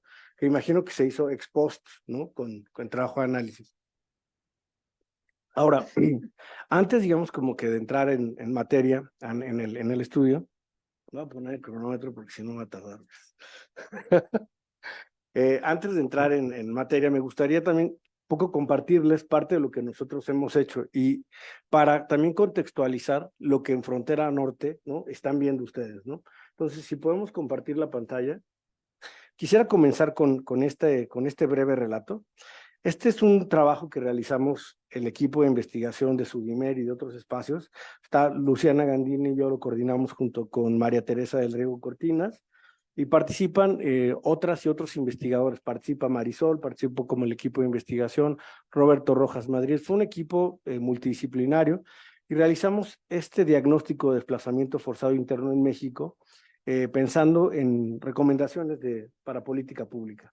Este es un trabajo que hicimos junto con la GIZ, junto con el ACNUR, y se centró en Jalisco, Puebla y Querétaro. Sin embargo, para poder llegar a ello, nosotros hicimos un análisis, primero del marco normativo general, ¿no? sobre en qué piso estábamos situados en este momento. También coincidió que se liberaron las bases del censo, entonces pudimos utilizar el censo para hacer una caracterización. Y además hicimos trabajo cualitativo, haciendo entrevista a profundidad con personas desplazadas y también con funcionarias y funcionarios, actores clave, etcétera. Entonces, es un trabajo que para quien les interese también profundizar, ¿no? En el tema de desplazamiento forzado, digamos que estos tres grandes capítulos, ¿no? El marco normativo, el perfil sociodemográfico y el tema de la agenda pública y las recomendaciones, creo que es algo que coincide en muchos sentidos con el trabajo que están presentando ustedes. Coinciden unos y digamos que también el de ustedes muestra, digamos, una realidad también muy particular, que es la realidad de la frontera norte, ¿no? Y que a su vez se contextualiza muy bien. O sea, no me parece atípico muchas cosas que ustedes presentan, porque digamos que la frontera norte y la dinámica de la movilidad, pues más o menos va mostrando esas atipicidades respecto a lo nacional, ¿no? Entonces comienzo narrándoles esto, y esto les va a hacer eco con el tema del desplazamiento y la desaparición forzada. Mónica. Yo sí me considero desplazada porque yo debería estar en mi pueblo. Injustamente estoy así. Tienes que dejar todo lo que tienes, te tienes que salir forzosamente porque tu vida corre peligro y los que te están amenazando no están jugando. No sabes cómo hemos andado aquí. ¿Sabe cuántas casas llevo en estos años? Como 10, porque no quiero que se sepa que realmente aquí estoy. Es un nombre ficticio. La señora Mónica nació en una pequeña comunidad de poco más de 1,000 habitantes. Cuando tenía 4 años se fue a vivir con su familia a la capital del estado. En 2010 su hija desapareció en el norte del país. Se incorporó a un colectivo de familiares de personas desaparecidas para buscarla y tuvo que desplazarse con lo que traía puesto por amenazas de muerte. En un primer momento viajó a una ciudad costera del Pacífico, donde le ofrecieron un lugar para vivir, pero la ausencia de su familia y de sus redes de apoyo y las dificultades para encontrar empleo e integrarse hicieron que unos meses después, desesperada, regresara al estado del que había salido, donde ha cambiado varias veces de domicilio por miedo a ser ubicada por personas que pueden hacerle daño. Por decisión no tiene nada más que lo básico. En todos estos años, desde que se desplazó por primera vez, no ha querido comprar ni siquiera más platos de los que necesita, porque luego tienes que correr de repente y te roban todo. Lo sabe porque cuando se desplazó, su casa fue saqueada e invadida. Dice que le gustaría irse a vivir a Yucatán porque ha escuchado en la tele que es uno de los estados más seguros, pero no lo cree posible, es un sueño. Más de 10 años después de haber tenido que abandonar a su hogar, lo único que desea es encontrar a su hija y un lugar para morir tranquila. Este es el relato, ¿no? De una persona. El trabajo lo hicimos en Jalisco, Querétaro y Puebla, ¿no? Y no, en realidad esa información es información que cuidamos de nuestro trabajo cualitativo. Pero a lo que voy es que digamos que es una postal, me parece que bastante esclarecedora, un poco de esta relación que ustedes y de esta hipótesis que ustedes estaban como tratando de hilar en el trabajo, ¿no? Y nosotros, este es una de las postales, pero dentro de nuestro trabajo esta postal apareció muchas veces, ¿no? Es decir, sí es una constante este vínculo entre desplazamiento forzado interno y desaparición. Entonces, enhorabuena, porque creo que es un buen camino por ir explorando y también un poco para ir haciendo coincidir en términos de atención y de políticas públicas. Eso me parece que es algo que es muy relevante, la utilidad de encontrar estos vínculos, ¿no? Y que al final del día, en términos de atención y de diseño de política, es como sumar fuerzas y esfuerzos, ¿no? La siguiente, por favor. Ahora un poco también para mostrarles a todas y a todos los que están acá en la sala y que nos están siguiendo, este es lo que nosotros logramos extraer del censo. Nosotros logramos una cifra de 306,755 personas desplazadas a partir de los datos del censo a nivel nacional. Estos datos, digo, todos son, se hizo una variable, se diseñó una variable proxy para poder acercarnos desde el censo, porque como bien lo decía Pablo, ¿no? Está el ENVIPE, el ENOE, ¿no? Hay algunas otras encuestas que nos han mostrado como algunos acercamientos, pero no hay un acercamiento directo, ¿no? Es decir, no hay todavía un instrumento cuantitativo que nos pueda dar como el número exacto, ¿no? Igual las organizaciones de sociedad civil a partir de monitoreos y recopilación de información periodística también hacen este tipo de acercamientos. Esta es la cifra a la que nosotros llegamos con el aproximada, con el diseño de nuestra variable. Ahora, aquí empezamos también a coincidir ya un poco, es decir, cuando hablamos de los causales, encontramos que dentro de esto que nosotros colocamos sociales y de entorno e inseguridad delictiva y violencia, ahí está, digamos, como el mayor foco, ¿no? El 95.9%, más o menos 96.1%, está declarando que sale de sus comunidades por temas de inseguridad delictiva o violencia.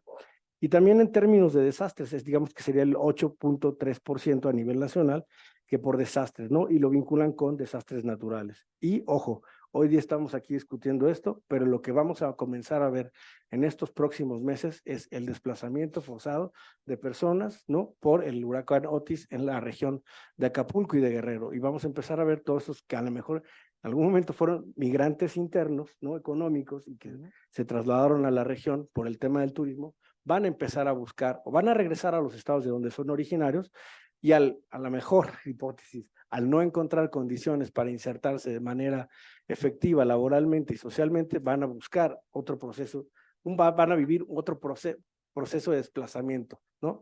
Forzado hacia algún otro punto del país, y si no hacia otro punto del país, hacia la frontera. Entonces es como una especie de hilo, ¿no? Donde también parte de lo que nosotros hemos visto es que el proceso de desplazamiento forzado interno, digamos, como que tiene varios momentos, ¿no? Incluso pueden ser momentos como en la narrativa de María, donde se pueden mover en estados aledaños, pero en algún momento, cuando de plano ya no encuentran que alguno de estos estados les puede proveer seguridad, que es lo principal que buscan, pues se van a ir hacia la frontera norte para buscar asilo en Estados Unidos y convertirse, ahora sí, ya en desplazados internacionales.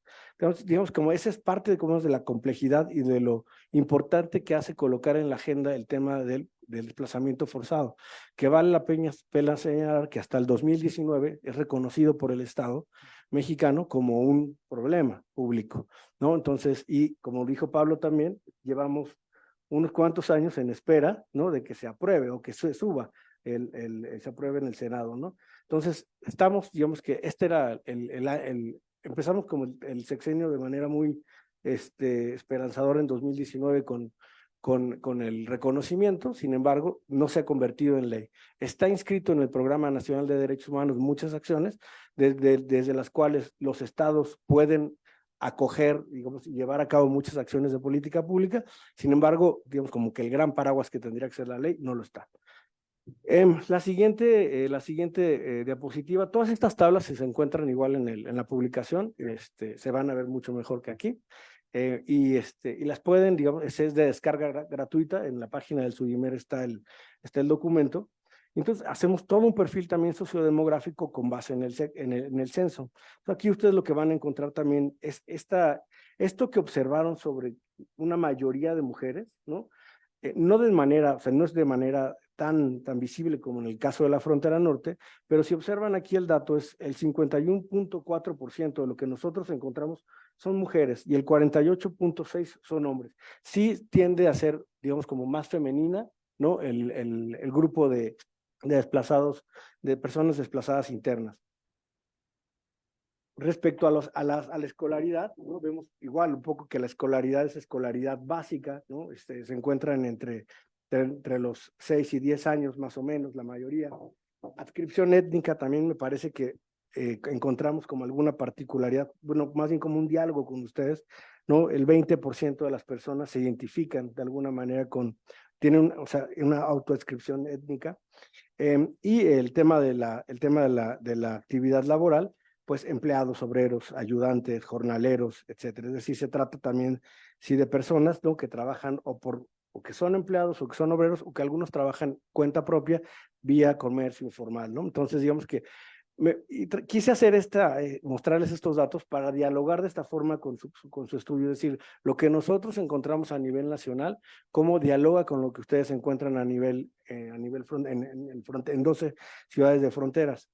Aquí en esta vamos a ver ya en la que sigue vamos a ver algunas particularidades. Por ejemplo, nosotros no encontramos como uno de los principales flujos de origen, de acuerdo los datos del censo, a Michoacán, pero sí encontramos a Guerrero, ¿no? Entonces aquí hablamos que si hay una dinámica de la que podríamos estar hablando particular de Michoacán, o es que es después del censo, ¿no? Es decir, esto se empieza a ver después del censo, ¿no? Y particularmente a lo mejor hacia estados de la frontera norte, porque acá también podemos observar que en los flujos de destino no nos aparece tampoco frontera norte. Aparece Jalisco, Veracruz, Estado de México, Ciudad de México, Hidalgo, Puebla, Querétaro, Yucatán. Digamos como que ese es como lo que nosotros encontramos a nivel nacional, ¿no? Y que vale la pena, creo que, hacerlo dialogar con lo que está pasando en las fronteras y con las temporalidades, ¿no? Es decir, los datos del censo son censo 2020, ¿no? Y la fotografía de ustedes es del finales del 2022, ¿no? Entonces, digamos que son 2 años en los que además sucedió todo. Entonces, ya para ir cerrando, digamos, con esta parte, igual les mostramos aquí nuestras estructuras, las pirámides por edad, y vamos a encontrar algo muy interesante, ¿no? Y esta parte que ustedes les llaman los acompañantes, pero que en la población desplazada forzada interna, las personas migran con sus acompañantes, migra la familia, o incluso se van las y los jóvenes solamente a la frontera norte. Y ahorita que termine esto voy a pasar a otro momento donde les quiero contar algo que vi yo en frontera norte entre el 2019 y el 2021.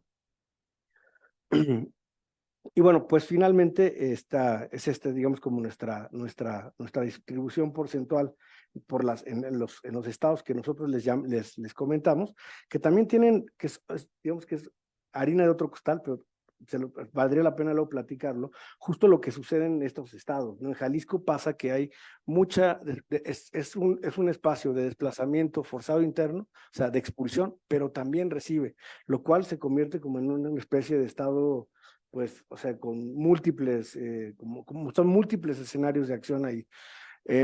Entonces, lugares, ¿no? Como hay colonias que por un lado están identificadas que son expulsoras de desplazamiento, ¿no? Y que es donde han encontrado muchas de las fosas, por ejemplo, ¿no? El año pasado que encontraron fosas es en esa colonia, pero esa colonia además sigue siendo, porque es barata, ¿no? Porque digamos, está en la periferia de Jalisco, de Guadalajara, está en la periferia de Guadalajara, es un espacio donde las personas desplazadas de otros estados se pueden ubicar, dado que vienen sin nada, y es el lugar donde pueden encontrar un espacio. Entonces es totalmente paradójico, ¿no? Se me puso la piel chinita pensar ese escenario, ¿no? O sea, unos van, ¿no? Abandonan los hogares y otras personas llegan a ocupar estos mismos espacios y se vuelven a meter en este círculo de violencia. Bueno, hasta ahí, digamos que esta primera parte para poder reflexionar junto con ustedes. Ahora, tenía, digamos que otros elementos aquí que quisiera atraerlos al diálogo, ¿no? A lo mejor también y para al final de la mesa podamos pensarlos, ¿no? En términos de la complejidad de las dinámicas en la frontera norte, es decir, también, digamos que desde el 18 a la fecha, ¿no? Asociado, digamos, como a las políticas, ¿no? De MPP, de título 42, ¿no? El título 8, son como estos como procesos, ¿no? Estructurales que han hecho que la frontera sea cada vez más inhóspita, ¿no? En ese sentido, porque quizá no habíamos visto el desplazamiento forzado interno en esa magnitud, porque no estaban, o sea, como no existían estos cinturones, ¿no?, de exclusión que es la frontera. O sea, no estaba instalado el chaparral, no estaba cerrado el chaparral, no estaban cerradas las fronteras como están cerradas ahora. O sea, el desplazamiento forzado interno pudo haber ocurrido con esta misma fuerza previo a 18, pero con las caravanas empiezan a cerrar la frontera, ¿no? Y hay como todos estos ciclos desde el 18 hasta prácticamente ahora, donde la frontera está sumamente controlada, y es este cinturón de exclusión que hace que sea más evidente que las personas se sitúen en estos espacios, por ejemplo, los albergues, ¿no? Y aquí ya voy, si quiero, voy a ir un poco platicando parte de la experiencia, ¿no?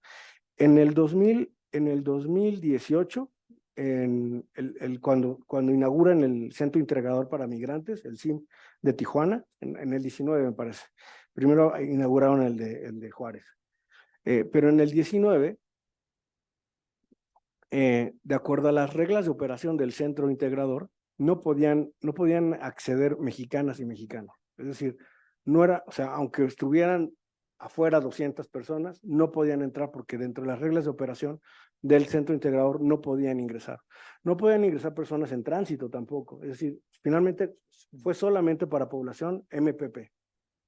Digamos que ha ido, digamos, como, ¿no?, adaptando el modelo del CIM, tanto en Tijuana como en Juárez, donde después en el 19, yo ya en Juárez, en el CIM de Juárez, pude realizar algunas entrevistas, y las personas que venían, que estaban ahí radicando de manera, digamos, como más permanente, eran desplazadas internas de Guerrero y de Michoacán. Ahí es cuando los comienzo a ver. Digamos que mi trabajo no era ir a observar este flujo, sino que la investigación que estaba haciendo era sobre MPP, pero lo que ya me encontré con desplazados forzados internos.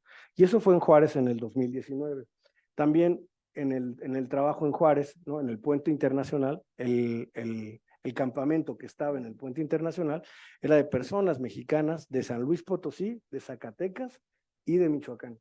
Personas mexicanas que estaban en espera, ¿no?, de la cita o que les abrieran el espacio para poder comenzar como sus trámites de asilo. En 2021, en Tijuana, igual, me pasó algo muy, muy, muy parecido. Todavía estábamos en pandemia, pero pude ir al albergue de embajadores, y en el albergue de embajadores justo vi parte de lo que ustedes comentan. Familias que ya llevaban año y medio en el albergue, viviendo, esperando la cita o esperando el apoyo jurídico, ¿no?, de alguna de las organizaciones que están en Tijuana para poder ayudarles con su proceso de asilo en Estados Unidos. Y como una familia, o sea, hablé con una familia en particular, pero había 10 o más familias que ya llevaban periodos parecidos, ¿no?, de año y medio viviendo en el albergue de embajadores. El chaparral, igual, el chaparral parecía que era, si lo segmentabas el chaparral, ¿no?, había la primera parte más pegada a la frontera, estaban personas haitianas. Cruzando la calle abajo del puente, eran mexicanas y mexicanos. Entonces, digamos que veías como esta segmentación, donde podías ver estos flujos mixtos, que al final del día todos y todas lo que querían era cruzar la frontera para pedir asilo. Entonces, digamos que ahí es donde también creo que son las políticas migratorias, ¿no?, esta externalización de políticas y lo que ha sucedido ha hecho que procesos que antes no los teníamos, digamos, como tan visibles, ¿no?, y tan palpables como el desplazamiento forzado interno mexicano en la frontera norte de México, ahora sí lo podemos ver, ¿no? Y otra en Tijuana, en esa misma experiencia en el 2021, fue una constante. En el CIM, en la Casa Inca, ¿no?, lo que encontraba yo eran jóvenes y adolescentes que, por ejemplo, adolescentes que se fueron de Michoacán con el primo más grande, que tenía el primo más grande de 18 años, ¿no?, y el menor tenía 13 años, y la narrativa fue: pasó algo en el pueblo, mis papás nos subieron a un camión a todos, nos dieron una mochila, nos dijeron, lleguen a Tijuana, cuando lleguen a Tijuana tienen que hacer A, B, C, D. Y lo que hicieron fue llegar a Tijuana, no saber qué hacer, y Casa IMCA los identificó y estaban en Casa IMCA, ¿no? Y bueno, son adolescentes que no tenían absolutamente ninguna noción de cómo solicitar asilo, por ejemplo. Entonces, son desplazados internos, adolescentes y jóvenes, en un espacio y en un contexto de vulnerabilidad, o sea, pues muy alto, ¿no?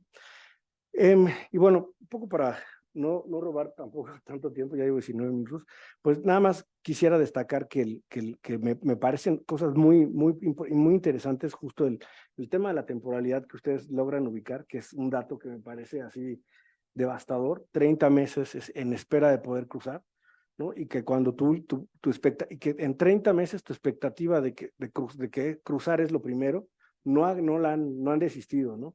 Pero ¿qué pasa con estas familias? Y ahí mi gran pregunta es, ¿qué ha pasado? ¿Qué pasa ahí con los acompañantes que no pueden acceder a la escuela? Es decir, finalmente se desvinculan de toda integración social, es decir, su espacio de integración social es el albergue. Y lo que el albergue, vía las organizaciones que les asisten, puedan acompañar, ¿no? Con algunas acciones para niñas y niños, con algunas acciones muy pocas para adolescentes, ¿no? Ahí es un espacio de oportunidad muy importante.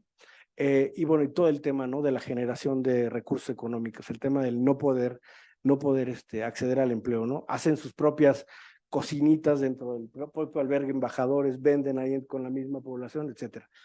Y bueno, creo que el desplazamiento forzado interno es una válvula, ¿no? Finalmente es como, no, más bien es como, estamos como en un momento en el que puede, o sea, se nos puede desbordar, ¿no? Si desde las políticas no lo vemos, no lo atendemos, se va a desbordar, porque primero es un desplazamiento hacia un interestatal, que después se puede convertir en un desplazamiento internacional, y así es un ciclo interminable. Entonces, pues muchas gracias y enhorabuena por su trabajo. Muchas gracias, Juan. Pues Isabel, te damos la palabra. Bueno, yo rápido también agradecer a Sudimer, a Yolice, a Pablo y felicitarlos por su trabajo. Y bueno, yo tengo relativamente poco tiempo porque siento que ya se nos está acabando el tiempo, pero además no quiero repetir muchas cosas. Yo voy a hablar fundamentalmente del retorno y creo que a pesar de que en este estudio la población retornada es una población, digamos, pequeña por las razones que ya explicaron tanto Yolice como Pablo, creo que nos recuerda que no podemos dejar de pensar y dejar de, digamos, dejar de lado el fenómeno del retorno tanto voluntario como involuntario en el país. Y bueno, desde 2008 más o menos, la tasa, digamos, neta de migración México-Estados Unidos presentó como una reversión, ¿no? Y entonces siempre fuimos un país donde salían más de los que entraban de regreso, ¿no? Y desde 2008 esto empezó a cambiar y la tasa llegó a cero, es decir, salían el mismo número de mexicanos que retornaban, y después la tasa incluso llegó a números negativos, en parte por pues, el incremento de las deportaciones desde la administración Bush y una serie de cosas. Pero entonces esto hace que a veces en un país donde nos pensamos más como expulsor y ahora de tránsito y ahora de población en situación de desplazamiento y de protección internacional, no es que eso no pase, sino que también hay todavía un flujo importantísimo de personas retornadas y creo que este reporte pues habla de algunas cosas ahí que a mí me parecen clave. La otra cosa, bueno, creo que esta tendencia que ahora está en número cero negativo puede cambiar, sobre todo con el aumento del desplazamiento interno. Y esto veremos, ¿no? Si de pronto nos volvemos otra vez un país fundamentalmente expulsor, pero en otro, pues en sentido de personas que están huyendo por razones distintas a las que les obligaban a dejar sus hogares hace unas décadas. Por otro lado, hay una parte importante de pensar el retorno. La población migrante más grande en México, inmigrante más grande en México, es población estadounidense. Y creo que eso a veces no pensamos, ¿no? Cuando pensamos en quienes viven en México que no son mexicanos y mexicanas, pensamos en personas centroamericanas, venezolanas, haitianas, pero el grupo más grande, de acuerdo con el censo 2020, son personas estadounidenses. ¿Quiénes son estas personas estadounidenses? La mayoría hijos e hijas de personas mexicanas que se fueron a Estados Unidos, tuvieron hijos ahí y luego retornan a México. ¿Y por qué retornan? Pues a veces forzosamente. ¿Por qué? Porque retornan a sus padres o a los cuidadores y entonces las familias vienen a reunificarse, pero la reunificación es hacia acá. Y a veces retornan pues por otras razones, porque quieren, por todas las razones por las que hay, por las que hay ese retorno. Pero estos chicos, niños, niñas, adolescentes que están en México, hijos de padres mexicanos, son estadounidenses y son la población pues, más grande, digamos, de inmigrantes en México. Y esto nos lleva, creo, a pensar en el retorno como un fenómeno también que es un reto a la integración. Y ahí vienen cosas que vienen en su reporte.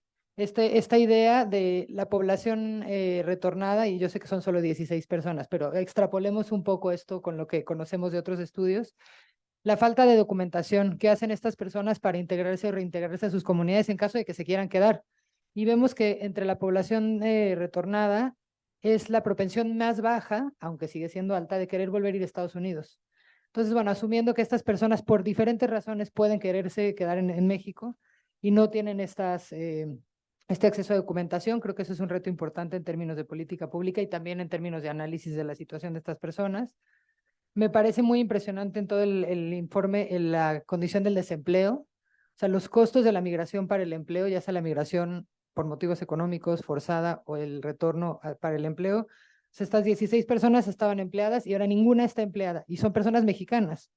Y bueno, el resto del estudio también son personas mexicanas, así que no debería haber impedimentos legales, al menos para el empleo, ¿no? Entonces, bueno, creo que esa es una cosa importante.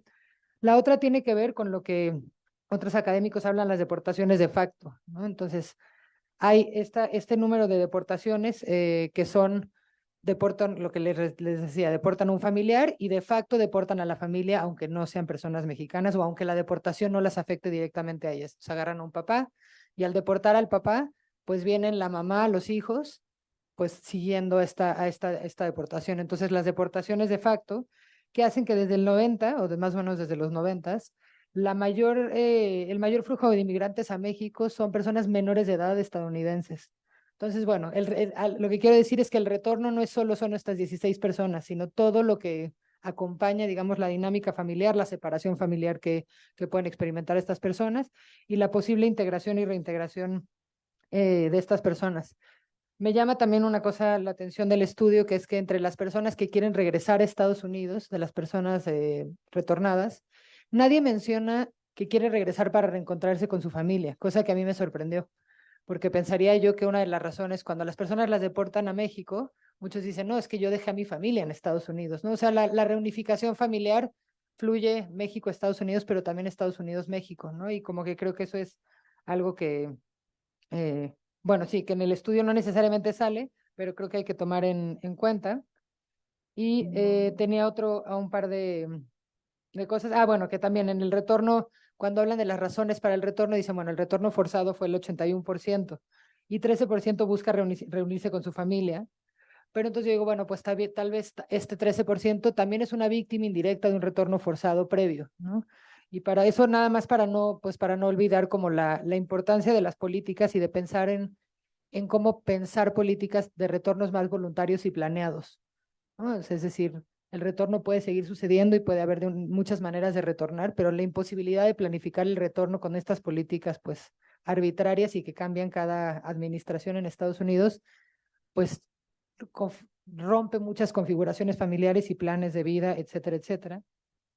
Y la otra también es pensar que toda persona retornada pues antes fue migrante y probablemente también fue antes desplazado interno, ¿no? No sé, o sea, no sé si en todos los casos, pues, pero como decía un poco Juan Carlos, tal vez los primeros movimientos son intermunicipales, luego interestatales, después nacionales, pero en el estudio hay una cosa muy importante, todas las personas que ustedes documentan, digo, por dónde es el estudio, están en el norte, pero la mayoría hicieron unos trayectos larguísimos, ¿no? O sea, vienen de Michoacán, de Guerrero, o sea, cruzaron todo el país, lo que implica que esas personas no van a quedarse siendo desplazadas internas, o sea, menos que, digo, si pueden, van a migrar a Estados Unidos porque su intención así la dice. Entonces, de ser desplazadas internos, van a eventualmente ser o migrantes en Estados Unidos o solicitantes de asilo en Estados Unidos, y probablemente muchas de esas personas acaben siendo deportadas o retornadas, ¿no? Entonces, creo que el estudio permite de alguna manera ver que la movilidad y las migraciones y desplazamientos pues son unas trayectorias muy complicadas y muy complejas, y que empezar a ver, digamos, desde lo que hace Juan Carlos a este nivel de las comunidades en otros lados, lo que ustedes hacen ya captando a las personas en frontera, y lo que se ve, lo que se puede hacer nos permiten pues seguir un poco las trayectorias y ver las necesidades y las particularidades de estas poblaciones. Entonces, bueno, yo corto ahí, luego les puedo dar más comentarios si quieren, pero para respetar un poco el tiempo del evento. Muchas gracias. Muchísimas gracias, Isabel. Sí, pues ya nos pasamos un poquito sobre el tiempo, entonces solamente vamos a hacer una ronda de preguntas. Si les parece bien, recogemos pues un par y pues les damos la palabra.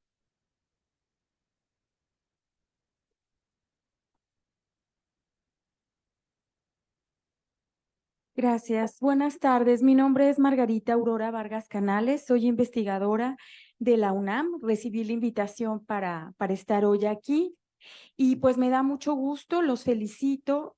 Yo estudio la migración haitiana en México. Entonces, pues han sido muchos hallazgos para mí importantes porque desde luego ustedes tienen un panorama mucho más general sobre el tema migratorio. Y en ese sentido, me llama mucho la atención la forma de hacer las encuestas, es decir, conformaron un equipo, más o menos con qué perfiles, cómo hicieron las entrevistas, toda esta parte que es más como penetrar en las entrañas de su estudio, de que yo los felicito, pero que me gustaría mucho que nos pudieran compartir. Y en ese sentido también, cuando ustedes hablan de no nada más albergues, sino espacios gubernamentales, me gustaría que también se refirieran un poco a eso. Para no extenderme más, quisiera que hablaran, cuando uno hace entrevistas, yo estuve en Tijuana, conozco muy bien la ciudad de Tijuana porque mi familia es originaria de allá, entonces la conozco desde que era muy pequeña. Cuando uno hace entrevistas y tiene los contactos y todo esto, siempre se encuentra con dificultades. Entonces, me gustaría que nos hablaran un poco de esas dificultades. Y para cerrar, yo creo que cada lugar, como señalaba la doctora Isabel y el doctor Juan Carlos, cada lugar, cada pequeña comunidad tiene una historia que nos ayuda mucho a explicar después los desplazamientos internos forzados o la migración.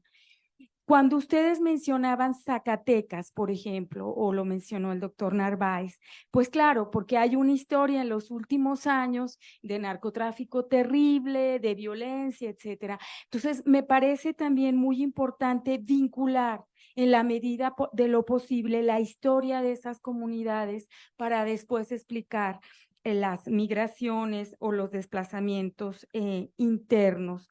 Y por último, sobre el tema de los retornados, pues me parece que es un problema mayúsculo actualmente, porque como ustedes recordarán, creo que también otro de los problemas que ayuda a explicar todo esto es la militarización de las fronteras, tanto la norte como la sur mexicana, y en ese sentido, el problema también de los retornados, porque en algún tiempo estuvo vigente el programa Quédate en México y también teníamos retornados, no nada más mexicanos. Muchas gracias. Tenemos una acá, luego una allá atrás. Sí, felicitaciones. Gracias. Tratemos de ser muy breves con nuestras preguntas, por favor. Es que todo agradezco este tipo de foros porque nos retroalimenta como mexicanos. Si bien es cierto, voy a hacer dos preguntas muy concisas. El estudio y el trabajo de investigación en campo que han realizado para compartirnos la estadística en el presente seminario nos sirve nada más como una estadística. El de la voz, Miguel Palomo Pineda, Autodefensa de Michoacán, les comparte lo siguiente. Por ahí ciertamente citó el maestro Pablo Cavada y respecto que en el sueño de los justos duerme esa ley en el Senado de la República. Lamentablemente comparto, he acudido en diversas ocasiones para reactivar esa ley, no solamente en el Senado, sino hemos ido al Congreso, la misma presidencia y no ha habido respuesta. Hablaba el doctor, justamente Juan Carlos, respecto que no podemos pasar por alto que la desaparición forzada va inmersa justamente con el desplazamiento forzado. Lamentablemente, y lo tengo que decir tal como es, en esta administración se duplicó este desplazamiento por la desaparición forzada. Hoy en día existen muchos colectivos en búsqueda de desaparecidos Y la pregunta no sería más conveniente, o mejor la reflexión, sería, ¿qué tenemos que hacer para poder reactivar esa ley a manera jurídica y a manera de lucha social? Porque nosotros como autodefensa lo hemos hecho por las dos vías, ¿no? Depusimos las armas para poder llegar a una negociación y hemos tenido algunos pactos con el crimen organizado que se llaman pactos de vida, que ellos nos decían a tales horas, en tal lugar, sobre todo caminos del trasiego de drogas, no salga ni siquiera el perro porque lo desaparecemos. Esos son los pactos que llegamos a tener. Y la reflexión sería en cuanto. Gracias y felicidades por su participación. Gracias. Allá atrás, por favor. Hola.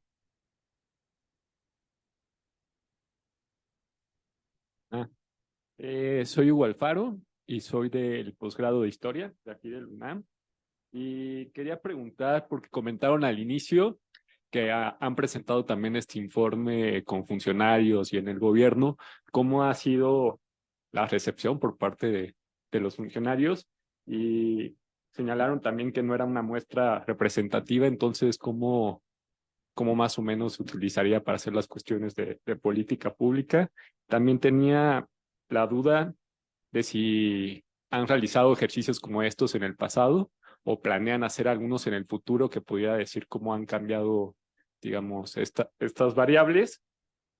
Y también me llamó la atención que señalaban justamente como no es representativa y señalaron, por ejemplo, que en algunos albergues no dejaban entrar a mexicanos o ciertas poblaciones. ¿Hay alguna descripción, digamos, no sé, como una especie de los reglamentos de estos albergues que podría explicar cómo fue finalmente la muestra o cómo se conformó la muestra? ¿Y qué tanto habrá cambiado ahora la situación con el fin del artículo 42? Muchas gracias por las preguntas. Si les parece bien, me parece que la mayoría son para ustedes. Entonces, les damos la palabra a Pablo y Ulises y después, si les parece, un comentario breve para finalizar, ¿no? Muchísimas gracias. También tratemos de ser muy breves, Pablo y yo. Sí, solo organizándonos Sí, sí, para... sí. Fueron muchas cosas. ¿Qué es la parte de la cámara? ¿Sí? Sí. No, bueno, mira, aquí tratando de organizarla para poder dar respuesta a las diferentes inquietudes y comentarios y reflexiones. Sí me llamó la atención esto cuando hablas del término académico, no lo conocía, de estancados, estancadas. O sea, nosotros hablamos a veces tránsito prolongado, ¿no? O sea, porque se extiende aún más y esto pues obviamente genera otro tipo de necesidades que estamos viendo hoy en día. Se hizo muy evidente a partir del COVID. Tanto sobre todo para población extranjera, en temas de una integración, así sea integración, digamos, a medio término, y esto pasa también con las poblaciones mexicanas en la frontera norte. Ciertamente el estudio está contextualizado en la frontera norte y nos pareció importante por las diferencias, por nuestras oficinas, tenemos oficinas, o sea, aparte también de la metodología, por eso Pablo se va a centrar más en las preguntas relacionadas ¿no? con el teje y manejo de estas decisiones y de cómo hacer la parte metodológica, pero cuando decíamos que no era probabilístico era porque también era un tema de oportunidad, ¿no? O sea, hay espacios en donde tenemos oficinas desde hace varios años, como Mexicali, Tijuana, Ciudad Juárez, Monterrey, y hay zonas que estamos monitoreando desde hace varios años y también apoyamos a los albergues, ¿no? A brindar pues respuesta y atención humanitaria o servicios a la población migrante, y eso obviamente nos da, como decías, como una posición, digamos, privilegiada para poder acceder a estos espacios y realizar este ejercicio. Nos costó horrores queríamos incrementar más el tema de los retornados, pero en algunos lugares no, sobre todo como decía de repente en Tijuana, no eran, no solamente, hay varias hipótesis, en unos que decían que no eran aceptados, en otros espacios sí, dependiendo de la ciudad, pues va a depender del reglamento de cada albergue. Aquí cuando hablamos de albergue bien de sociedad civil y de autoridades, pero también otra realidad es que cuando uno está paseándose, entre comillas, no haciendo estas observaciones en estas ciudades, en ocasiones los retornados duran muy poco tiempo también, ¿no? Y estábamos focalizándonos en albergues, entonces no necesariamente tampoco van a albergues, ¿no? O sea, tienen como otro circuito de movilidad y también si reciben el apoyo de su familiar se mueven, o sea, se reubican de manera como más inmediata, ¿no? Sobre todo aquellos que no están pensando en cruzar, digamos, a Estados Unidos, y por eso fue como la dificultad de conseguir más esta población.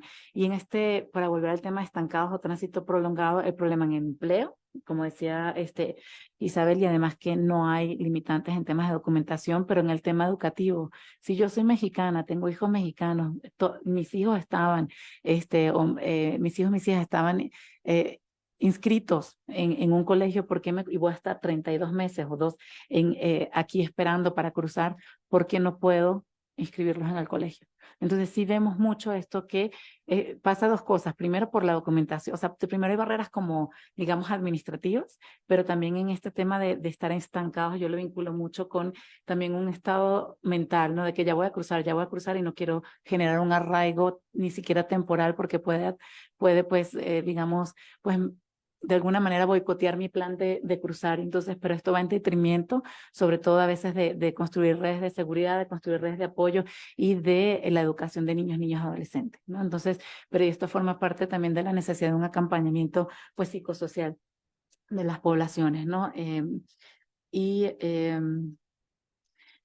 También en este ciclo que mencionabas, ¿no? Y que también mencionó Isabel, de que, bueno, que de repente también el día de mañana todas estas personas pasen a ser retornadas, también como poner en contexto y quisimos visibilizar, porque poco se hablan de los retornados y gran cantidad. O sea, este país es el segundo a nivel global, digamos, expulsor después de la India, o sea, o originario de personas migrantes extranjeras. Entonces, el retorno no es algo pequeño. Aquí todos los días retornan por diferentes puntos, tanto aéreos como terrestres. Entonces, a veces como que el día a día se nos va en la caravana, en lo que pasó en el Darién, en cuántos están ingresando. La nacionalidad de moda ahorita es Venezuela, anteriormente era, o sea, Haití, o sea, dependiendo como esto de estar apagando fuegos. Y nos pareció como muy importante, bueno, ver qué está pasando en la frontera norte, que todos estos servicios pues ahora son personas mexicanas, y sí me dio un poco temor, y aquí sí quiero hacer como la acotación, porque en este cruce hacia los Estados Unidos, tanto ya sea por tema de asilo o por el paro humanitario, y como estas expectativas que se generan como al cruzar. Ahorita estamos viendo esta aplicación de CBP One, entonces logro cruzar, pero si vemos como tratamiento diferencial a las nacionalidades. Si soy mexicano y logro cruzar bajo CBP One, no significa de manera inmediatamente asilo, pero mi cita me la están dando en menos de 6 meses. Si soy venezolano, me la dan después de 1 año. Y muchas personas también dicen, incluyendo mexicanos, prefiero cruzar y no utilizar la aplicación más difícil, militarización, a mayor control en las fronteras, pero porque no estoy controlado, porque una vez yo cruce con CBP One, todas las autoridades en Estados Unidos tienen dónde estoy, dónde está mi familia, y si el resto de mi familia no está regular, ¿no? Entonces, a veces sí nos preocupa como, o sea, estos discursos, sobre todo en la frontera norte, de decir, bueno, porque aparentemente entonces la única vía para migrar de manera regular es el asilo. ¿Y hasta cuánto alcanza eso, no? Y que aquí ya cada país, pues sí sabemos que en Estados Unidos, digamos que en comparación con México, la definición es más restrictiva y van un tema de persecución directa, ¿no? No de tema de violencia generalizada, y eso a veces sentimos que la gente pues se generan otras expectativas por lo que yo quiero escuchar y por mi proyecto y porque yo necesito cruzar, y se nos olvida como eso. Y ya, le dejo a Pablo. Trataré también de ser breve, ¿no? Porque creo que en esta parte que bien preguntan de las dificultades que identificamos al hacer el levantamiento, pues hay muchas, ¿no? Historias de cómo se complicaba a veces, pero para resumir, ¿no? Utilizamos una herramienta digital, ¿no? Programamos un formulario que nos permitía solo encuestar a personas mayores de 18 años, que creo que tal vez por eso tampoco identificamos tantos retornados, porque si son en su mayoría niños, niñas y adolescentes, pues no están, no cayendo dentro de nuestra muestra. Si la persona no era mayor de 18 años, nuestro colega que está encuestando no lo podía seguir haciendo, ¿no? El siguiente filtro era si no era mexicano o mexicana, el formulario no dejaba que continuaran, ¿no? Entonces, de esa forma, pues un poco ya categorizamos, ¿no? Mayores de edad, mexicanos o mexicanas. De ahí también a la hora de hacer esta parte de identificar las categorías,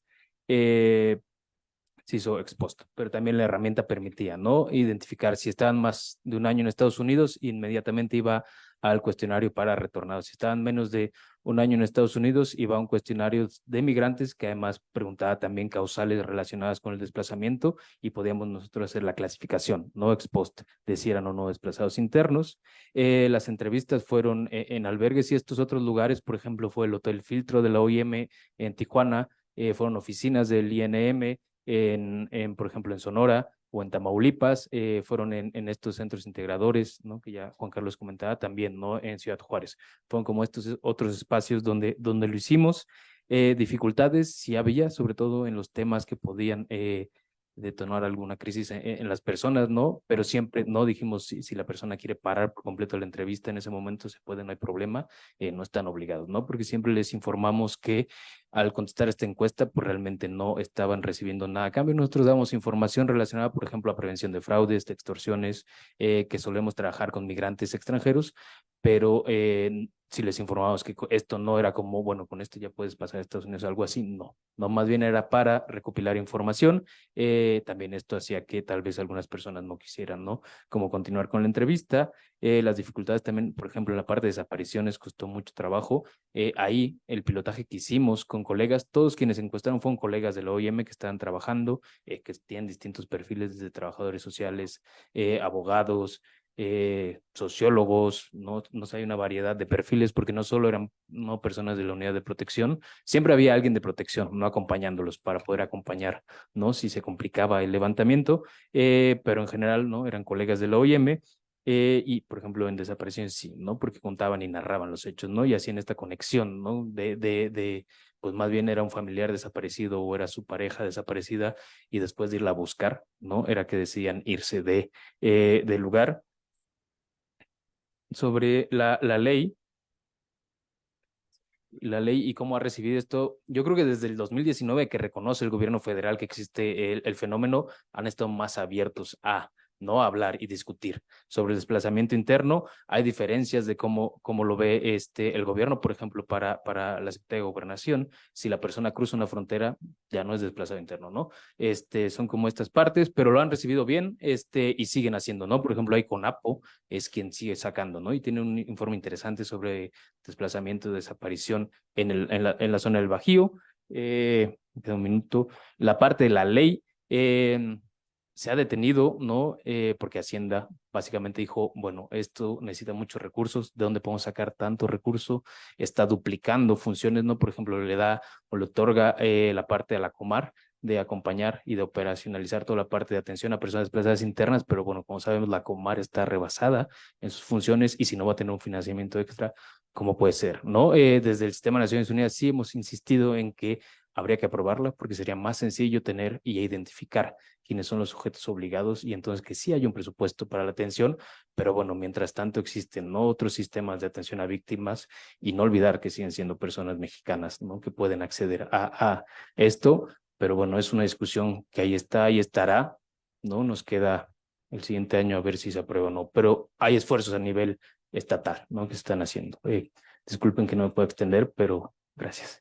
Muchísimas gracias al panel, ¿no? Y al público por su paciencia, por quedarse hasta el final, y a quienes nos siguen también virtualmente. Nada más un comercial rápido. El día 9 de noviembre tenemos la presentación de un documental que justamente habla de personas migrantes que han encontrado fallecidos en Brooks, en Texas. Entonces, ojalá nos puedan acompañar. Es una actividad 100% presencial.